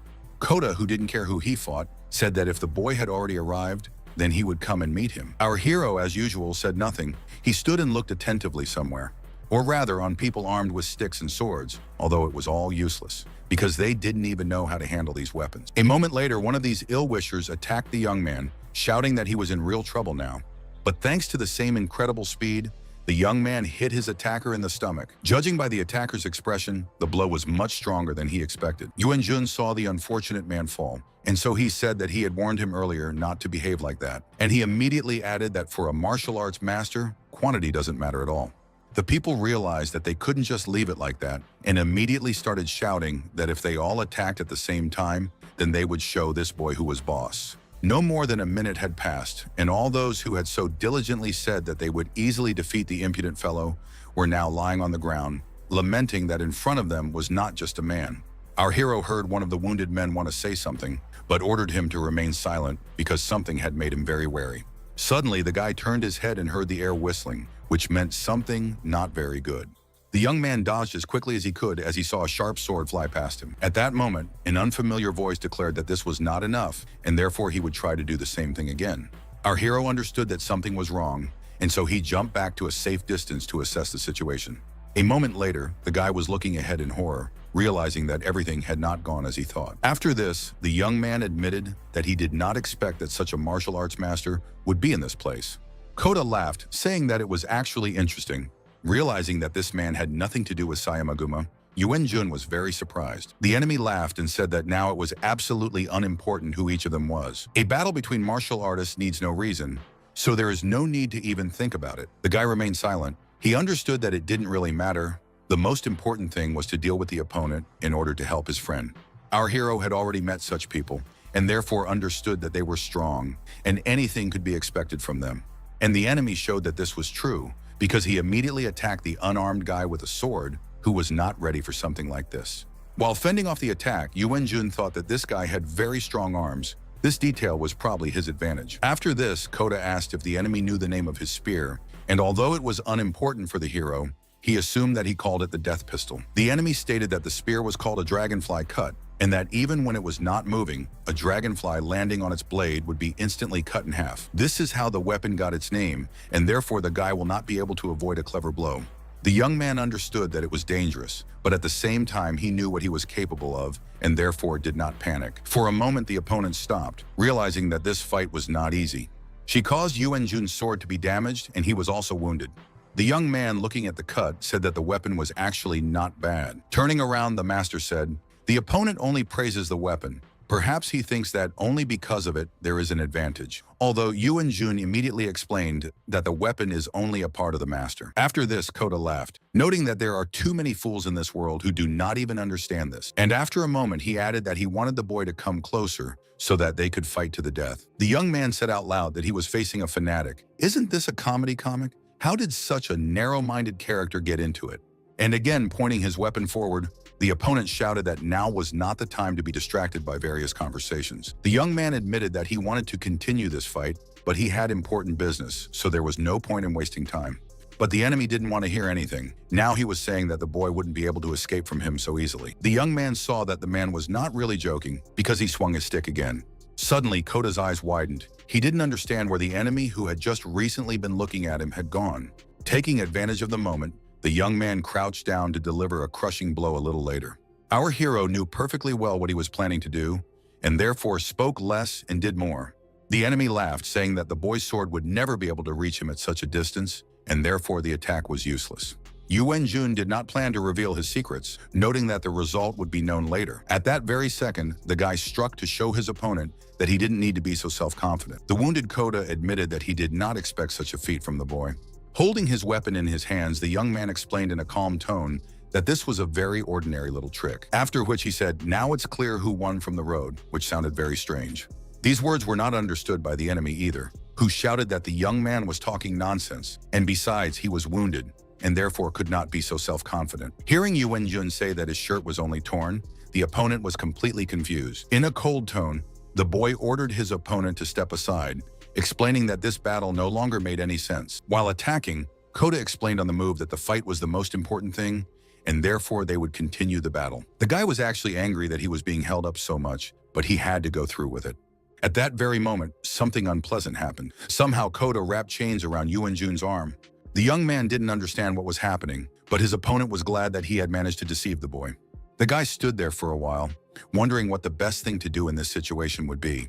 The young man did not move, Despite the fact that time was passing, he could not do anything. The opponent saw what was happening and therefore rejoiced, although he said nothing. But he understood that the chains were not his doing.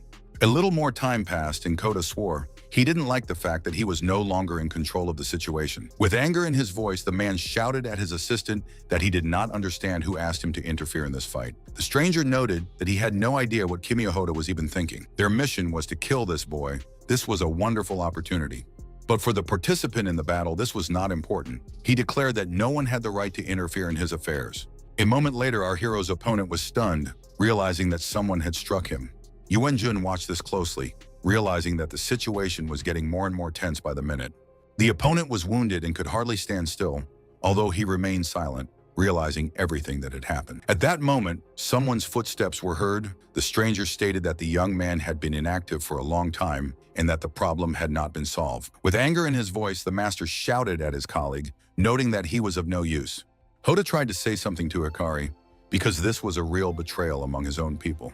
But the villain didn't care. He laughed, noting that the master, who was incapable of anything, could not stop. Having jumped from his place, the ill-wisher jumped somewhere to the side. After that, he shouted that he would do everything possible to silence the annoying master. It was clear that Hikari was going to kill his colleague, but he had no idea that our hero would stop him by taking the blow himself.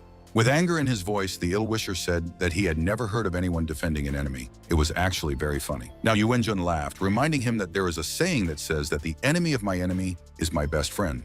It seemed that the villain had never heard this before. Moreover, such a situation made him very angry. At that moment, Kota stood up, having carefully heard everything that was said about him. Hikari didn't understand what would happen next, but he was beginning to be frightened by the current situation. Realizing that everything would not go as easily as he thought, the villain stopped for a while. Standing behind our hero, Kota declared that they would now fight 2-on-2. However, the speaker suddenly fell to the ground, which the guy did not expect. Turning around, he began to ask how the young man was feeling, although he remained silent. In a sarcastic tone, Hikari said that he imagined it or that someone was trying to say something. There was silence for a while. No one dared to do or change anything. Suddenly, the villain turned to his comrade, but he explained that ninjas specialize in surprise attacks, so they are not very good in face-to-face battles. Therefore, the guy will have to deal with this on his own. Hikari laughed, saying that being a ninja was very comfortable and that anyone could dream of such a job. The colleague wasn't going to argue. He calmly said that while the foreman was saying something, his opponent was taking advantage of the moment and asked him to look up. Yuenjun swung his sword, preparing to deliver a crushing blow to his opponent. The next moment, the guy landed almost next to the villain, but he was lucky and was able to dodge in time. The ill-wisher understood that all the young man's attention would be directed at him, although he did not want this, and therefore suggested first attacking the ninja, from whom one could expect some kind of trick. In a cold tone, the young man stated that in that case, he had even more reason to first deal with Hikari and then think about how to proceed. Suddenly, Yuenjun shouted that now they would see what the opponent was really capable of. It was clear that for the young man, all the games had ended long ago, and now he would fight with all his might to save his friend, who was surely waiting for him. The guy was angry. All his movements were lightning fast and merciless. Despite this, the opponent was also not going to give up, believing that he would still be able to win. In a willful tone, the villain said that this was not all he was capable of. The boy should be ready for this. And once again, the battle began, and it was difficult to understand who was the best in it or who would actually manage to win. The blows were so strong that stones flew from all directions. For a moment, the opponent stopped to catch his breath and see what was happening to his opponent. Hikari looked ahead carefully, but something about this situation was making him very uneasy. Realizing that the smoke had almost cleared, the villain did not realize where the boy had gone, because he had just been standing in front of him. Finding himself behind the ill-wisher, Yuenjun asked if it was he who had been lost by accident. However, the young man was prepared for the fact that the enemy would not just stand and watch, and would therefore definitely try to do something. The opponent didn't like the fact that some boy was going to outsmart him, and so he decided to act even more harshly than before. It seemed like Hikari didn't pay any attention to where he hit. The most important thing was to do everything to incapacitate the guy. The next moment, the villain shouted that he did not understand how the young man had managed to dodge his blow so deftly. But the young man explained that there were more important problems, so he would not advise focusing on this. Suddenly, Yuenjun swung his sword with all his might to deliver a crushing blow to the enemy. He was surprised. He didn't think that he would face an opponent of such a high level.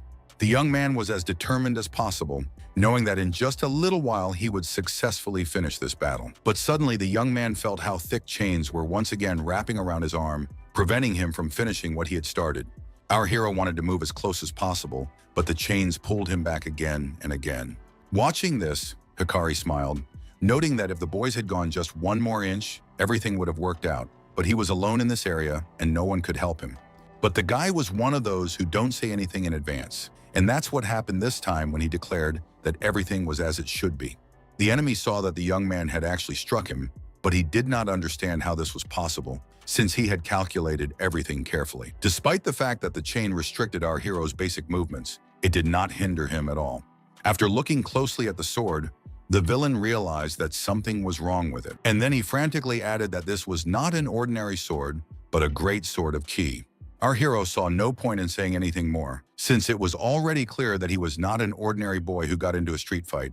The ninja understood everything, and therefore called Hikari a fool, noting that the young man could use his chi to lengthen a short sword. Of course, he could do the same with a long weapon. However, thanks to his dim-witted colleague, he still managed to get to the boy, and that was exactly what was needed.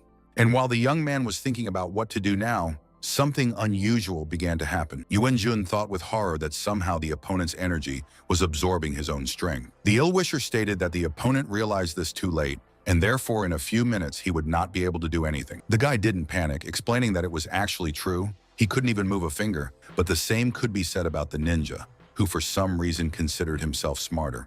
Holding his sword, our hero asked what the opponent was going to do in that case. He wouldn't just stand there and wait for something. At that very second, the young man lengthened his sword, which was pointed towards the ill-wisher. He understood that the situation was dangerous, but there was only one way out: to let go of the chain. Only then would it be possible to dodge. However, the man had no intention of doing this. He considered himself much smarter and stronger than his colleagues, so he thought the boy was just bluffing. At the moment when Yuan-jun's sword struck the man, he still continued to think that he was powerful and had been able to deal with even less difficult situations. The young man said that he had a reason not to lose in this case. It was because of the girl who was kidnapped. And striking harder, he shouted with all his might that he could not allow Suzuki to get hurt. The opponent, flying off in the other direction, was amazed. He did not understand where this boy got so much ki from, because it was something impossible. No one could stand it for so long.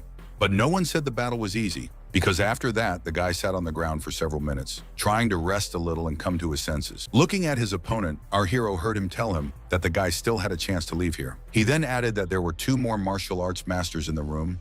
They were very strong. It turned out that Yuan-jun would not have a chance if he broke into the building now.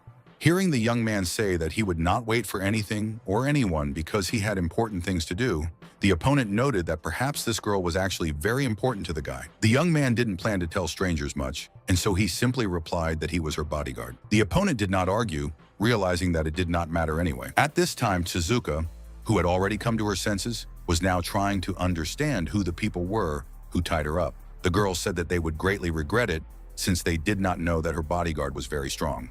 Yamaki was angry, so he told the beauty to behave quietly. Otherwise, one rope would not be enough. Our hero's friend thought to herself that as soon as the guy arrived, they would understand that this whole idea had been created in vain. At that very moment, the master looked askance at the captive. Catching this look, the hostage screamed as loudly as she could. She did not understand what this narrow-eyed one, as she called him, was looking at so intently. The young man had no intention of answering, so he simply turned away. Despite this, I thought that Suzuka was actually very cute. She, in turn, continued to look attentively at the stranger. The beauty did not like this man. She was worried that she was overcome by some kind of unpleasant premonition, although she could not understand what it was all connected with. Suddenly, the boss started talking, saying he didn't like all this. So much time had passed, but there was still no news. Maybe something had happened. Turning to Mr. Mochizuki, the head of the company asked him to go and see what was happening downstairs, since it was strange that none of the foremen had come yet. However, the man stated that his main goal was to ensure Yamaki's safety, so he saw no point in leaving the room. And after a short pause, he added that he had hemophobia, although it was not entirely clear what one had to do with the other. Realizing that this master would be of no use, the man turned to Minamoto, hoping that at least he would be able to fulfill the request. Realizing that the young man was silent, the boss called him by name several times, not understanding what was wrong. Unexpectedly, the guy answered. He admitted that he also couldn't help in any way because he was an archer and not very good in close combat. The manager himself knew this, but continued to insist on his own. since there was no one else to ask. Throwing up his hands, the master added that he had just remembered that he had completely forgotten about his bow. The man was angry. He did not understand who had sent these people here, because they looked more like fools who knew and were ignorant of absolutely nothing. Turning to the guard Kirishima, the boss shouted for him to be ready for evacuation at any moment, but the bodyguard remained silent, despite the fact that the manager had already addressed him several times. Turning around, the employee wanted to say something, but could not utter a word. As he entered the room, Yuan-jun said that he shouldn't be in such a hurry to leave because he had one debt that he must definitely repay, as it was a matter of honor. The assembled people were horrified, as if it wasn't a guy standing in front of them, but some kind of ghost, and so they immediately began to back away. Yamaki screamed louder than anyone else, asking at the same time how it was possible that the boy was still alive, and what's more, that he didn't have a single scratch on him. Our hero answered knowledgeably that perhaps the guys they decided to hire were too weak and simply couldn't handle the task. However, the man was only pleased by the fact that the young man could be exhausted because he managed to defeat 3 strong masters. Hearing Yuan-jun propose testing his strength, the opponent said that there was no need to be so complacent since he had 2 more masters. It seemed like those in the room weren't even thinking about fighting this guy. Hikari realized this too, and so he shouted again that he had hostages. Therefore, the game was not over yet. Pointing the gun at Suzuka, the man declared that one move and he would no longer be able to guarantee the safety of this beauty. Looking at the girl, the young man asked how she was feeling. But the friend didn't answer this question. She asked a counter question about whether her bodyguard was injured. Rolling up his sleeves, our hero explained that he only had scratches on his body and there was no need to worry about that at all. Glad that Yuan-jun was okay, the girl asked him to just be as careful as possible. Smiling, the young man repeated once again that there was no need to worry because he knew what he was doing. Suddenly, an ill-wisher shouted, not liking the fact that the guys were talking to each other without paying any attention to him. The young people did not want to explain themselves to him, and so they simply sighed deeply. The young man finally spoke up, saying that kidnapping Suzuki would indeed make him more careful, but the villain had made a big mistake. Heading towards the ill-wisher, the guy declared that he should not be the one holding the beauty. Everything happened so quickly that the man only had time to say that he absolutely did not understand how this was possible. And a moment later, Yuan-jun was already saying that if the villain wanted to hold hostages, he had to be as strong as him. But the next moment, the young man noticed some movement that made him immediately wary. Mochizuki, who had been standing to the side, now attacked our hero with a sword, which looked very strange, because before that, he didn't care what was happening next to him. However, our hero was not only not upset by this, but was even pleased. He said that finally at least someone else would take part in this duel. The master simply explained that it was simply part of his job and that he could not allow anyone to harm his boss. Suddenly, the ill-wisher rushed at our hero, who was not prepared for such a strong attack. It was clear that the villain was going to go all the way, showing the guy everything he was capable of. Perhaps for the first time in a long time, Yuan-jun looked at this villain with some horror because he was actually incredibly strong. Seeing that the attack was starting again, the young man crouched down, waiting to see what would happen next. Suddenly smiling, Mochizuki shouted at the guy to take the girl and get out of here because he didn't want to hurt anyone. The young man asked if the enemy wanted to kill him, but he explained that his mission was to ensure security and that nothing more was needed. In a stern tone, our hero declared that he had a completely different position. He did not want to just run away. This matter had to be brought to an end, otherwise it would never end. However, the master continued to convince the boy to change his decision, noting that even if he did not think about himself, he was obliged to at least think about Suzuki, who was next to him. The young man understood that he had to ask the girl what she wanted in this case, but the beauty screamed that the bodyguard was obliged to avenge her. Otherwise, all this was pointless. Clutching his sword, the enemy made it clear that his decision had been made and that he would not hold back. Suddenly, the man cut his hand on his own sword, which looked very strange and unusual. Yuan-jun wanted to understand what this meant, but all he could do was stand there with his mouth open. The same applies to other people in the room. Raising his hands up, Mochizuki shouted as loudly as he could that he saw blood, and it gives real strength and power. The girl saw that those who were closest to this man flew at great speed to the other end of the room, and only the guy managed to stand firm, although he said that this Kawi was very strange. The guy continued to stand in place, thinking about how best to act in this situation, but he did not even suspect that his opponent was already standing behind him at this time. After this, the enemy struck. It was so powerful that almost the entire room was plunged into a cloud of dust. Our hero was familiar with these tricks, so he jumped to avoid the blow. Having run to a safe distance, the young man honestly said that it was close, but it was unclear what Mochizuki had done, It seemed as if the energy of a completely different person was now in effect. The opponent laughed. All he said was the word blood, although it was still unclear why it was so important to him. Moving towards our hero, the villain, as if enchanted, screamed something related to blood. Looking at his opponent, Yuan-jun thought to himself that this man had lost control of himself, but this was actually to the advantage of the guy who had already decided what he would do. No matter how strong he becomes, a martial artist who has lost control is still just a monster who looks ferocious. But this is only at first glance and is done in order to intimidate the opponent. Realizing that the enemy had managed to strike, the young man decided that all his arguments were correct, and if he had lost his head, everything would have gone completely wrong. A moment later, the guy turned away to catch his breath and figure out what to do next. Looking somewhere to the side, the guy declared that he had dealt with one, but that was not the end of it, because there were still others. The young man turned his head, realizing that he had to deal with the offender who had planned all of this. However, things were not so simple, as some strange pink cloud began to appear in the corner, which was very suspicious. Mochizuki, whom our hero had dealt with, not only rose from the floor, but was about to begin the battle again. A strange glow also emanated from the man's chest, although it was clear that it was some kind of ki. Realizing that the beauty didn't exactly understand what had happened, the guy stated out loud that his rival had used all his consciousness to heal his own body. And while the young man was thinking about this, the ill-wisher again shouted something about blood and headed towards the young man. But Yuan-jun replied that with such thoughtless attacks, it didn't matter how many times the villain attacked, because everything would be exactly the same.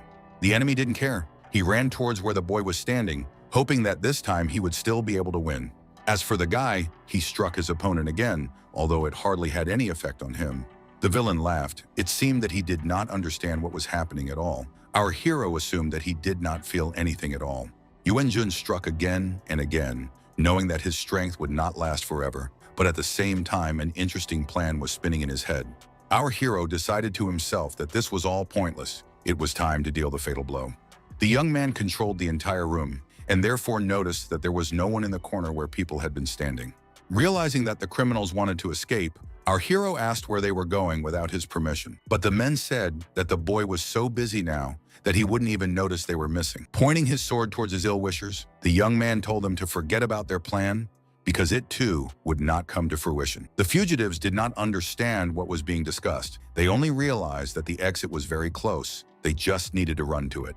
The leader realized that the boy would not let them go so easily. He saw a sharp blade flying towards them. But at that moment, Mochizuki covered the man with his body, not even thinking about the consequences for himself. Although it seemed like the sword didn't reach its target, as something similar to a ricochet occurred when an object changes its trajectory. Suzuka saw that something bad was about to happen, as if the blade was now pointing in her direction. Yuan-jun screamed as loudly as he could, wanting to help his friend escape. At that very moment, something even more incredible happened, which made everyone gathered open their mouths in surprise. Yamaki asked where the arrow in the room came from, since no one in the room even had a bow. At that very moment, another master who was sitting to the side spoke up and calmly explained that he had thrown this arrow. And he added that no one would calm down anyway, so he would have to intervene in this battle in any case. Suddenly, the events moved to a completely different place, to some battlefield. The unfamiliar girl gradually tried to rise from the floor, holding the bow tightly.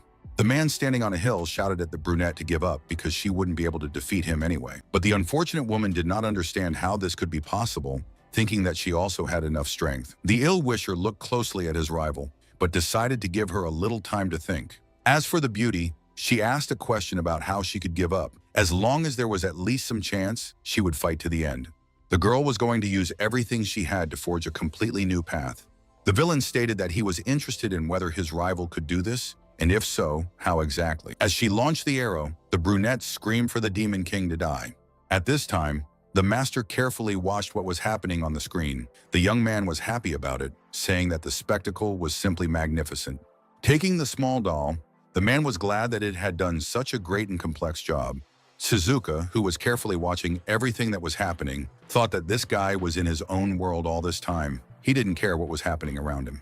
And on the one hand, it looked very cute, but on the other hand, it was a little scary because it was very strange. Our hero's friend initially wanted to say something, but then decided it was unnecessary.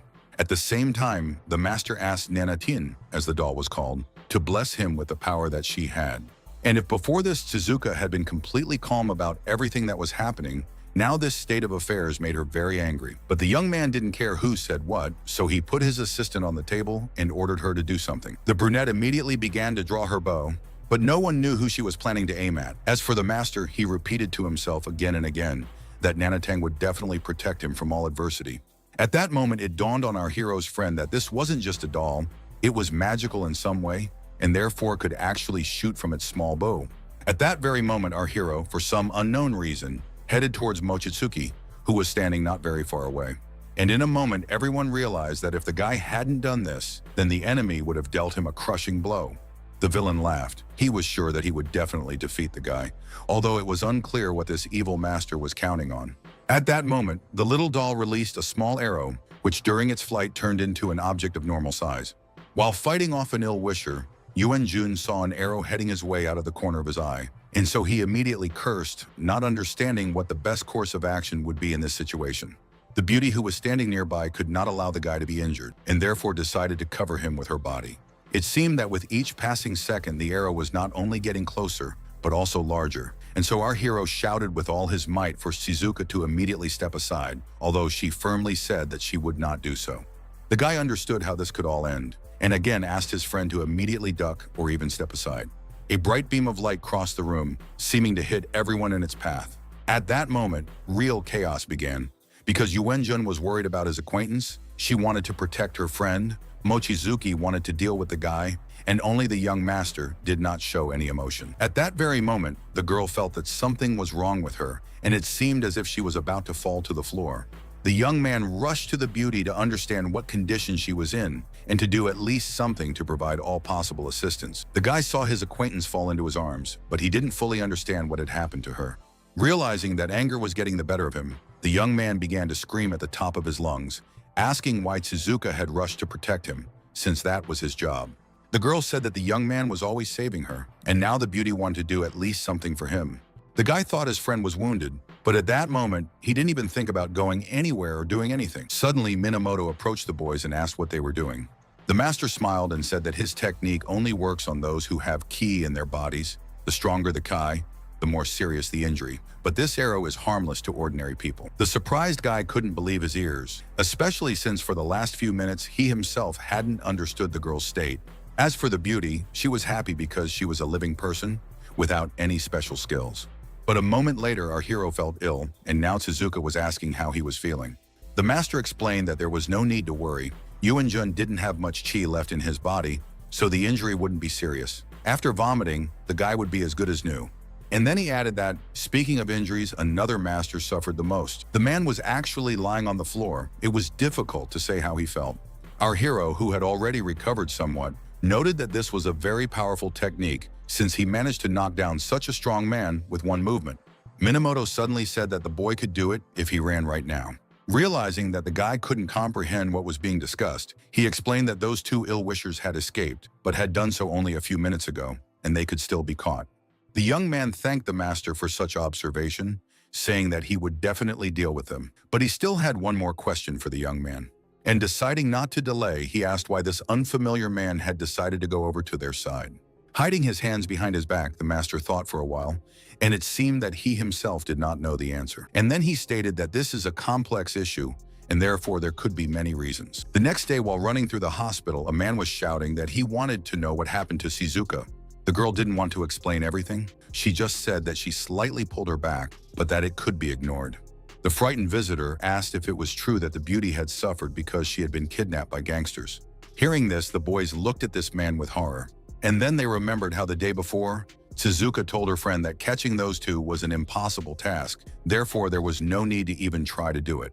But a moment later, wanting to leave as usual effectively, the beauty felt a strong, burning sensation in her back. At that very moment, the young man began to worry again, and the girl only said that she felt pain. Suddenly, Minamoto suggested something, after which the boy immediately asked what it could be. The master only replied that the reason could be that the guy had used too much force earlier. A sudden shock, accompanied by a strong external force, could strain the back. At that moment, the patient did not understand much, and therefore now she screamed that the battle with the gangsters was very tough, and that is why her back could not withstand it.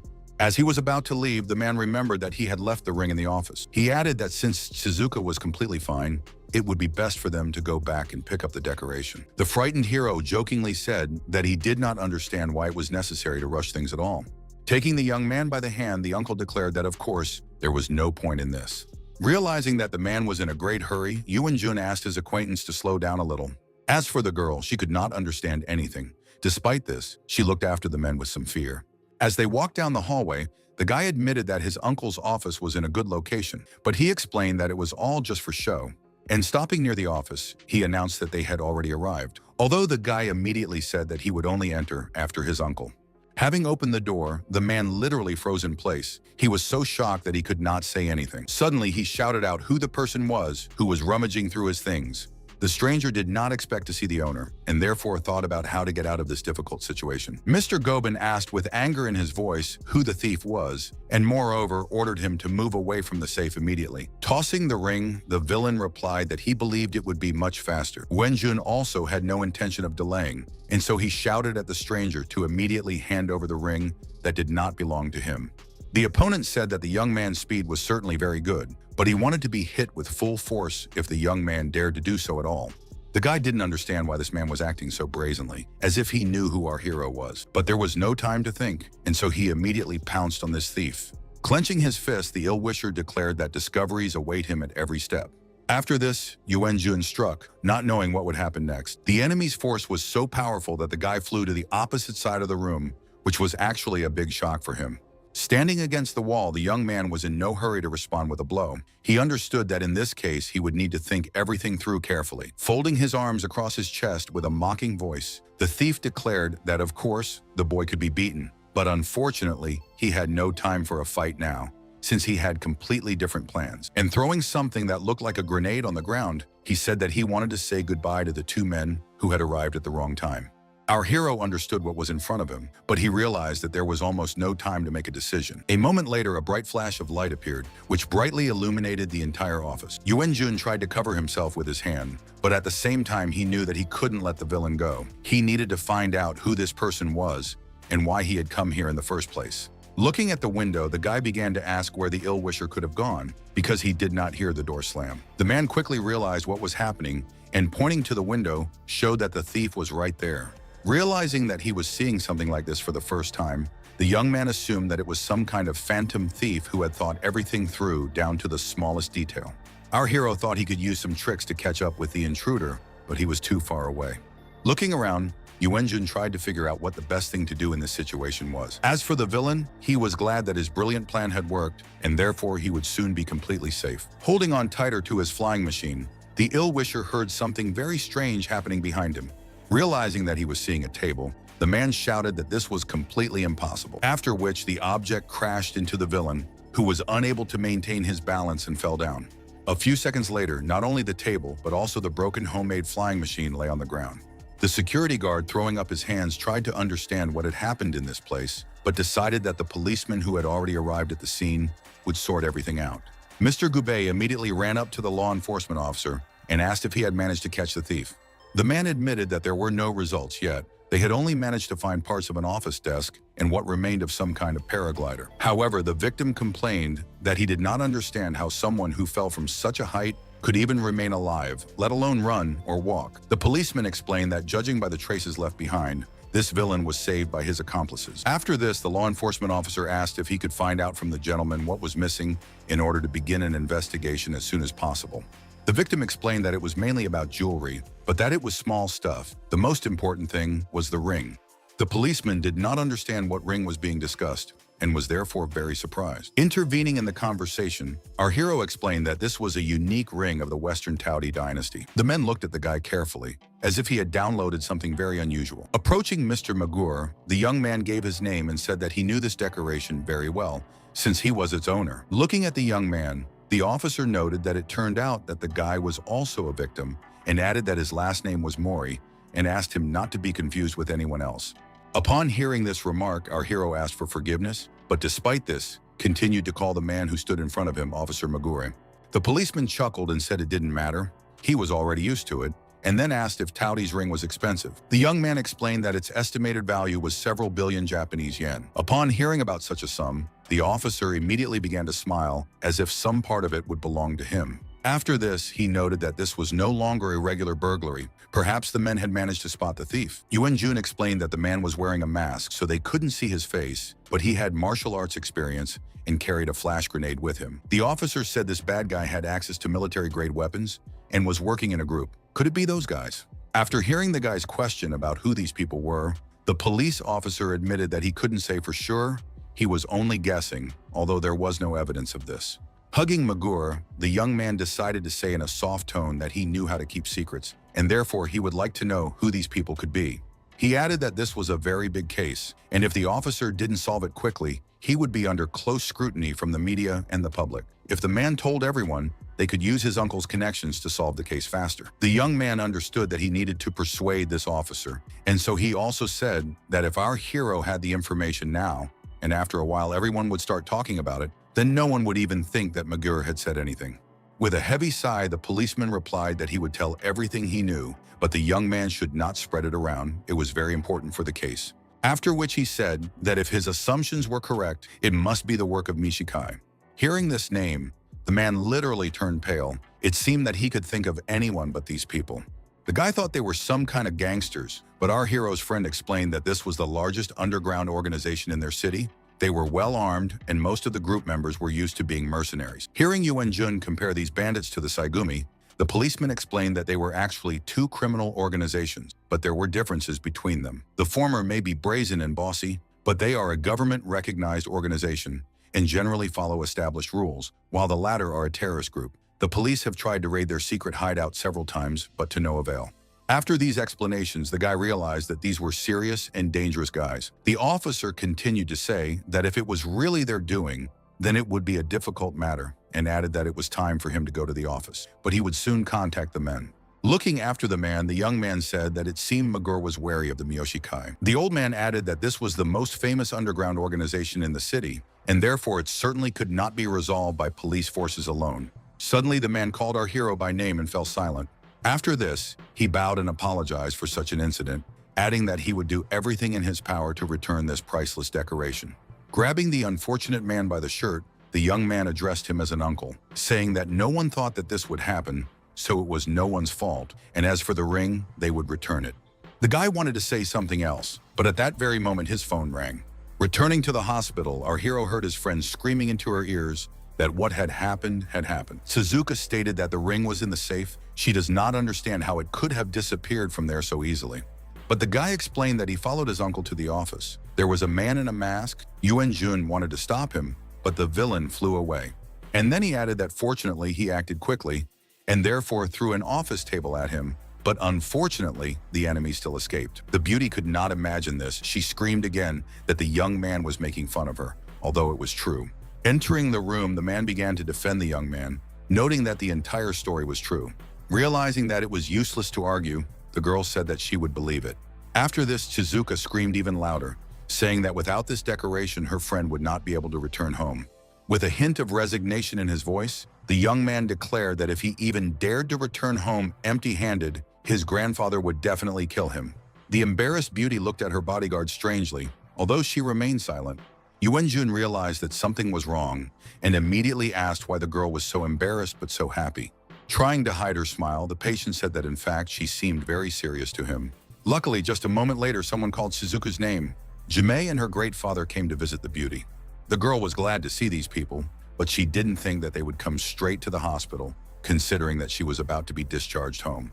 The friend explained that they followed the signs left by our hero, which led them to the Sayama Gumi Company office. However, when they finally managed to get there, it turned out that there was no one there, so they called our hero and found out what happened to Shizuka.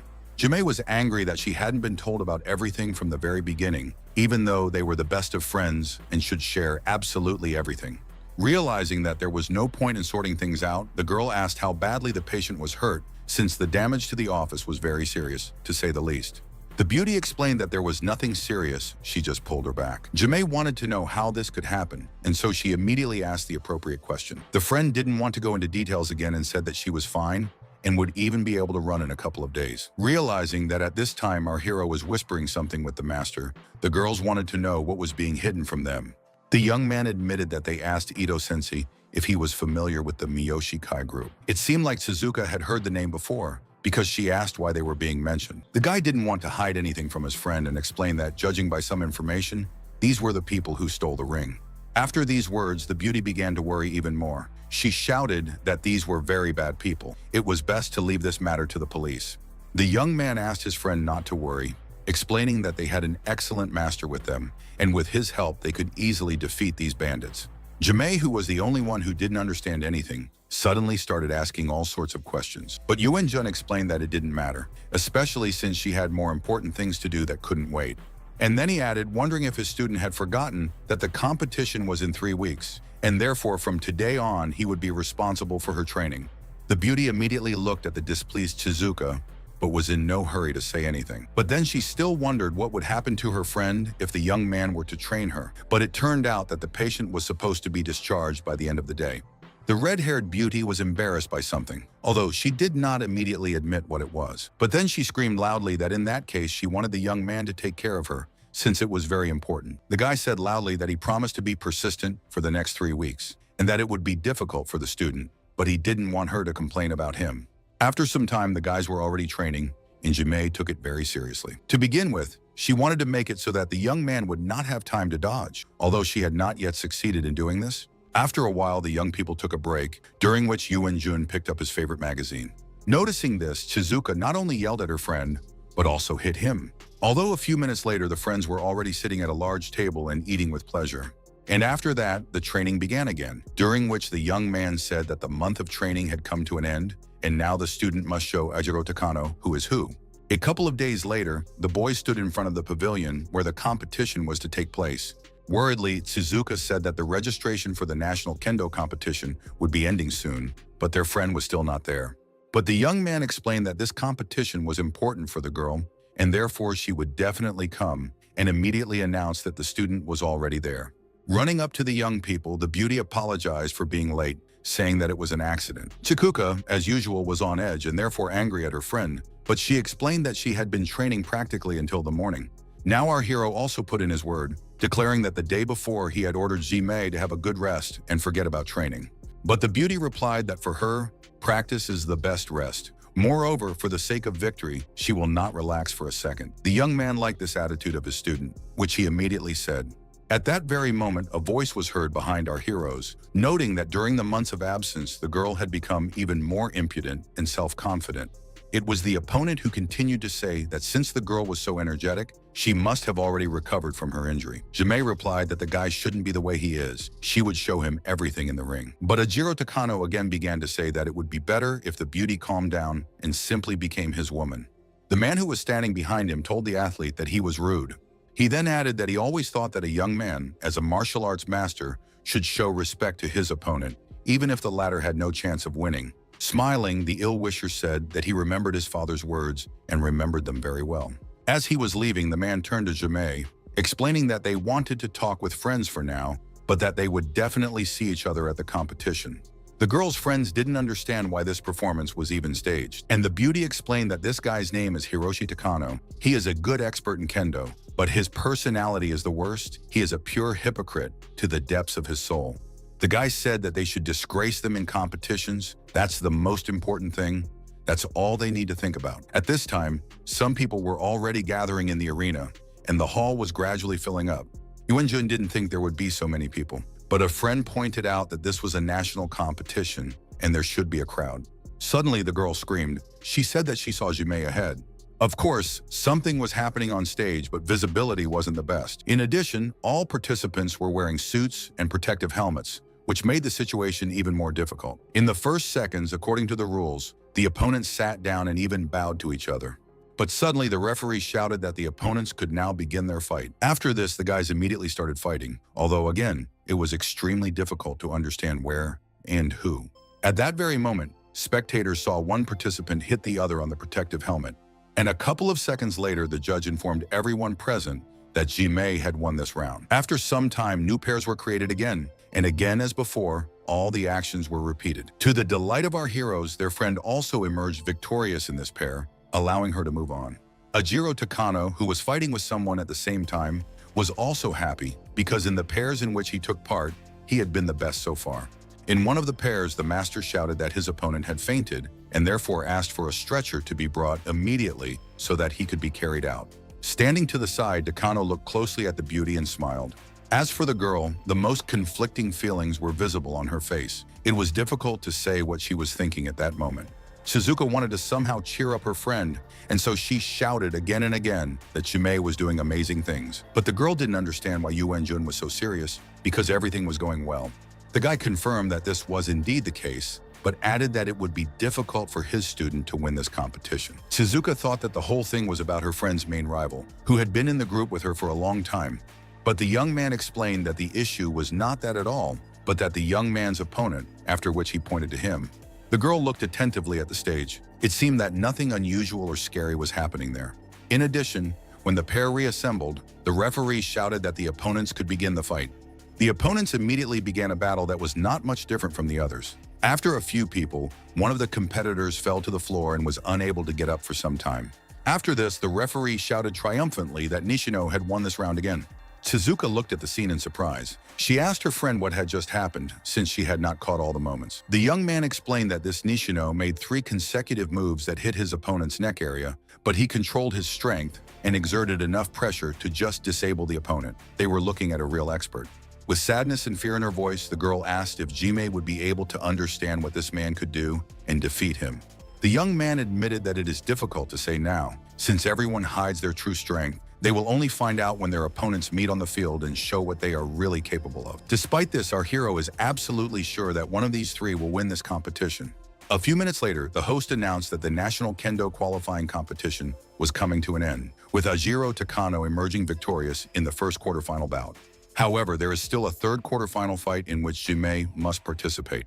Seeing that Shizuka was very worried, the young man asked her not to do this, because their friend's rival might be a little taller than her, but he would still not be her equal. The host continued to say that the results of this battle would determine which of the participants would advance to the semifinals. Jimei knew that she must not relax under any circumstances, and so she looked closely at her opponent. When the judge gave the go-ahead to begin the fight, the girl immediately rushed at her opponent as if her own life depended on it. The beauty did everything as her mentor told her, and was attentive and persistent. It seemed that this battle would end quite quickly because the skill was at the highest level. Although after a moment one of the guys began to attack his opponent, although it was difficult to say who exactly it was. One thing was clear, everyone wanted to win in order to move on. For a moment our heroes managed to catch a glimpse of Jimei, who was completely focused on her opponent. It is interesting that he noted to himself with horror that he did not understand how a beauty could be so fast, because it was simply impossible. This speed means that at the most crucial moment, the master cannot dodge. Shizuka saw what her friend was doing and was glad that she was succeeding, although Yu Wenjun was a little bored because he had actually foreseen how everything would unfold from the very beginning. Despite this, the battle continued, and therefore interest in this final act did not disappear at all. At this time, the referee announced that the second round was about to begin. The opponents, as before, did not wait for anything, but immediately rushed towards each other to knock the opponent out of the game. Many felt that this round was much more interesting than the last one, as the opponents fought even more fiercely. At some point, the young man thought of something and therefore slowed down. But he did this only in order to attack after a short pause, but much more skillfully. Suddenly, Shizuka jumped up from her seat. She shouted that she did not understand why her friend was only defending herself when she was planning to attack. The guy explained that her opponent, Yamamoto, also uses a sudden attack, and so it seems as if the girl is imagining her worst enemy instead of this person. At that very second, the young man told his friend to watch carefully what was happening, because her opponent was making some kind of special move. And indeed, the next minute the enemy's gun struck Jimei with all its force. On the eve of the competition, the girl told her mentor that Takano's sudden attack was too fast. Even if she managed to use Suriashi, she would not be able to dodge in time, she would get hit and would not be able to fight further. After some thought, the teacher agreed that this was indeed a very complex topic. However, the beauty did not calm down. She again asked what Yu Wenjun would do if he met such a person in battle. Laughing, the young man said that he would simply go and punch the ill-wisher in the face. The girl didn't care that it was a joke, and so she asked again what the young man would do if he was hit completely unexpectedly when he decided to hit her in the face. The guy replied in an indifferent tone that if things turned out that way, he would simply dodge. Grabbing the teacher by the collar, the dissatisfied Jimei screamed that she was asking how she could avoid it. Hearing Yuan-jun say that there was a great way to evade, the girl, embarrassed, asked what the young man was trying to do. And he ordered the student to close her eyes and clear her mind, to use her heart to feel it.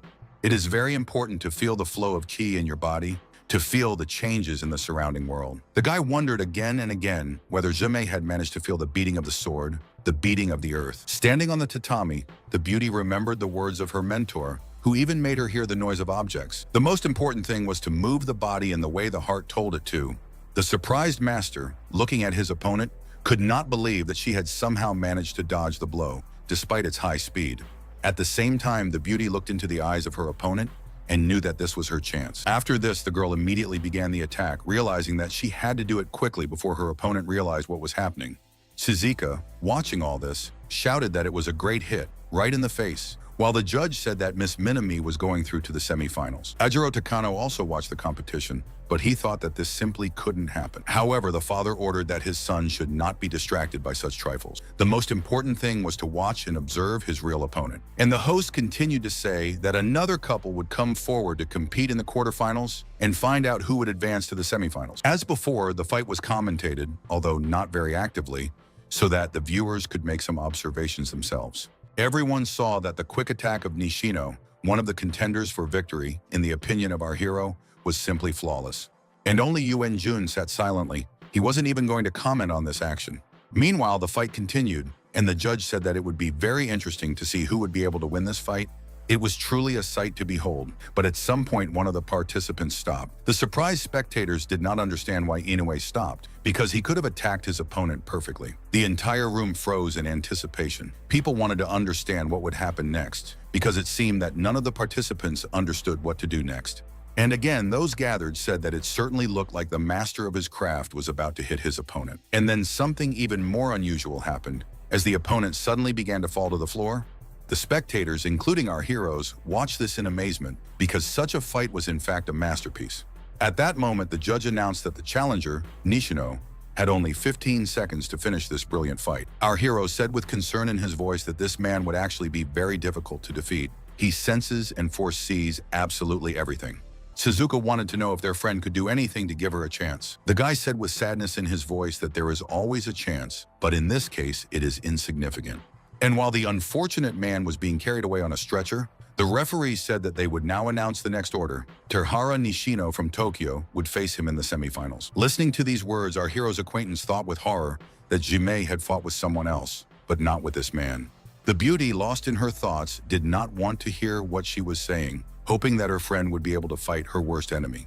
But time could not drag on forever, and so a moment later, Suzuka heard that this great master's opponent would be Jimei.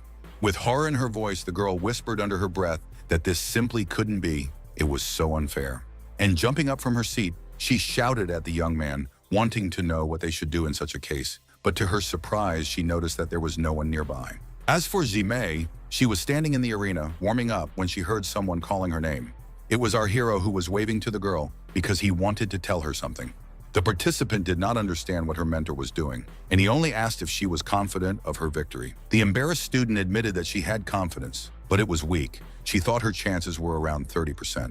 However, the young man said that now was the time to use something interesting. But upon hearing this, Jimei started screaming, explaining that this was her secret weapon to defeat Takano. Otherwise, she simply wouldn't be able to do it. But Yuenjin shouted even louder, saying that if the girl didn't win against Nishino, she would lose her chance for other fights, and then no weapons would be needed. The girl tried to explain something, but heard the host's voice, who said that the fight would begin soon, and therefore asked all the contenders to take their places. Smiling at his acquaintance, the young man added that even if she used the secret weapon now, she would be able to return to it later, and it was not a fact that Takano would find a way to dodge it. Suzuka, who was sitting on the stands, was talking to herself.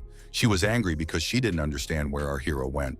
But suddenly, turning around, the girl noticed that the guy was sitting next to her again, and so she asked where he had gone. Yuenjun calmly replied that he had gone to increase their friend's chances by another 20%. And while the young man was shouting that his friend would soon understand everything, the referee announced that a magnificent blow from Nishino had given him victory in the first round. This was unpleasant news, and so the young man became quiet, realizing that it was too early to rejoice. Suzuka began shaking our hero again, asking what had happened, but the boy only replied that the student had not listened to him and that she continued to do what she thought was right. Holding the weapon in her hands, the girl heard the words of her opponent, who said that her heart was racing. It is unclear why she hesitates because she is a martial artist, and it is unforgivable for them to worry and hesitate at the moment of striking with the sword they are holding.